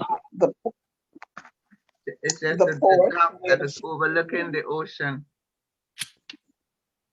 They've got a large cannon there to show the importance. Okay. Okay. But I think she may have mentioned Wadaldi, which was what the island was called at one point. Anyway. Okay. Now the question is, who said 7 first? I say 7. Pauline. Yes. Pauline? Yeah. Okay. Thank you, Elaine, for that also clarification. Thank you. And, which country does not have red, white, or blue in their flag? Oh, Jamaica. Jamaica. We are so proud of that. Everybody say Jamaica. Because they're so We all proud. learned Jamaica. something today. Yeah. They only have black, green, and red. Yeah, but we have Elaine James that answered in the chat. You can see here, so we have Elaine James. Elaine? Elaine. That's me. Where are you? Oh, I see you. I see you. I don't see her. Elaine James? Yeah, Elaine M. James. M. James. Yes. Okay. So, alrighty. So we have. So each of our we have them all. Yes, I'm going to put them in the chat. Okay. And each of our winners today is going to be receiving a $50 gift certificate. So thank you very much for your patience and also your time participating in this event, our first event. And we hope that you took away some good information, learned a lot from us and the presenters that presented today. I know that I did. And hearing about all and how we all are intertwined. And it's amazing and something that we should always celebrate all the time. Very well done. Very well. Excuse me. I have my name is Cicely Edwards, but on the grid, it's showing my email address. Okay. Okay, we'll make a note of that. So it's Cicely, and the last name is Edwards. Yes. Okay, I got that. I'm from the Antigua and Barbuda Association. Okay. And Ma Sly, if you can email me your name in a private chat, that'd be fantastic. Yeah, I have a few. I have Russell and Hepta as well. That okay, Marilyn. Oh, thank you, Marilyn M. Sly. I don't know how this chat works. I never get it. Exactly, because I knew the answer for Mercury, but I just couldn't get into the chat. So I just, yeah, I know. So the chat something. Yeah. It's like the answer is there, quick on the draw, you know. Hi,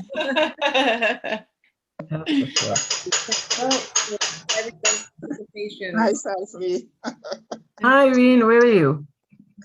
Right here, looking at the ocean. Oh yeah, rub it in, why don't you? Make us all feel green and jealous here, right? Well, thank you so much, everyone. As Ange Christopher said, enjoy this program. Happy Emancipation Day, and I want to repeat that. Happy Emancipation Day to everyone, and thank you so much for being a part of this and coming out today and just sharing, and definitely be hearing a little bit more, a lot more about the Caribbean, the Coalition Network of Montreal. A lot that we have learned. Our first event. Wonderful job, Sharon. Wonderful. It's been quite a learning experience. My partner in crime. Thank you so much. Yeah, I really. Thank you, everyone. Yes, and I just want to mention that one of the gift certificates that we have is in Green's Restaurant here in Montreal. So one of our lucky winners will be definitely winning that prize. Yeah, exactly. And there's many people that we have to thank. We have to thank our presenters, but we wanted to also thank all the restaurants. There's a Frontline that's a part of this. There's a restaurant J that's a part of this. Thank you, Cynthia, for mentioning the name. That's wonderful. And we want to thank people behind the scenes like Clyde Williams, who did our poster all the way back in June. We went back and forth with him. So there's a lot of people in the community that we have to say thank you to. Thank you to everyone on the coalition for jumping in and helping out in so many different ways. We so appreciate that and sharing ideas about this program. So thank you all. And most importantly, thank Chris. Yes, Chris. Behind the scenes, keeping us grounded and scheduled. As well as Boom Jay's Restaurant. Yes. Definitely. Thank you so much. Thank you so much. But you say you wanted Sunday bread? Yeah. Well, take it out. I have to. Hi. Who is saying hi? Oh, never mind. Just catch the voice. Oh, Miss Anthony, how are you? I'm fine. Hi, Irene. Hi there. I want to encourage everyone to do their DNA. When we talk about slavery and the different mixtures, yes, I know, but that is not as easy to do, because a lot of us don't even know who after your grandmother is. You understand me? They're sending us to Barbados for the references. Well, and then searching that ancestry is a lot of money. No, I did mine with Ancestry and I found 24 nationalities. So wow. Definitely feel free it shows how we're mixed up. That is what they call a real callaloo. Oh yes. It sure is. Thank you. There's a cake made if you want cake. Those of you who are interested in finding your history, definitely reach out to Sandra.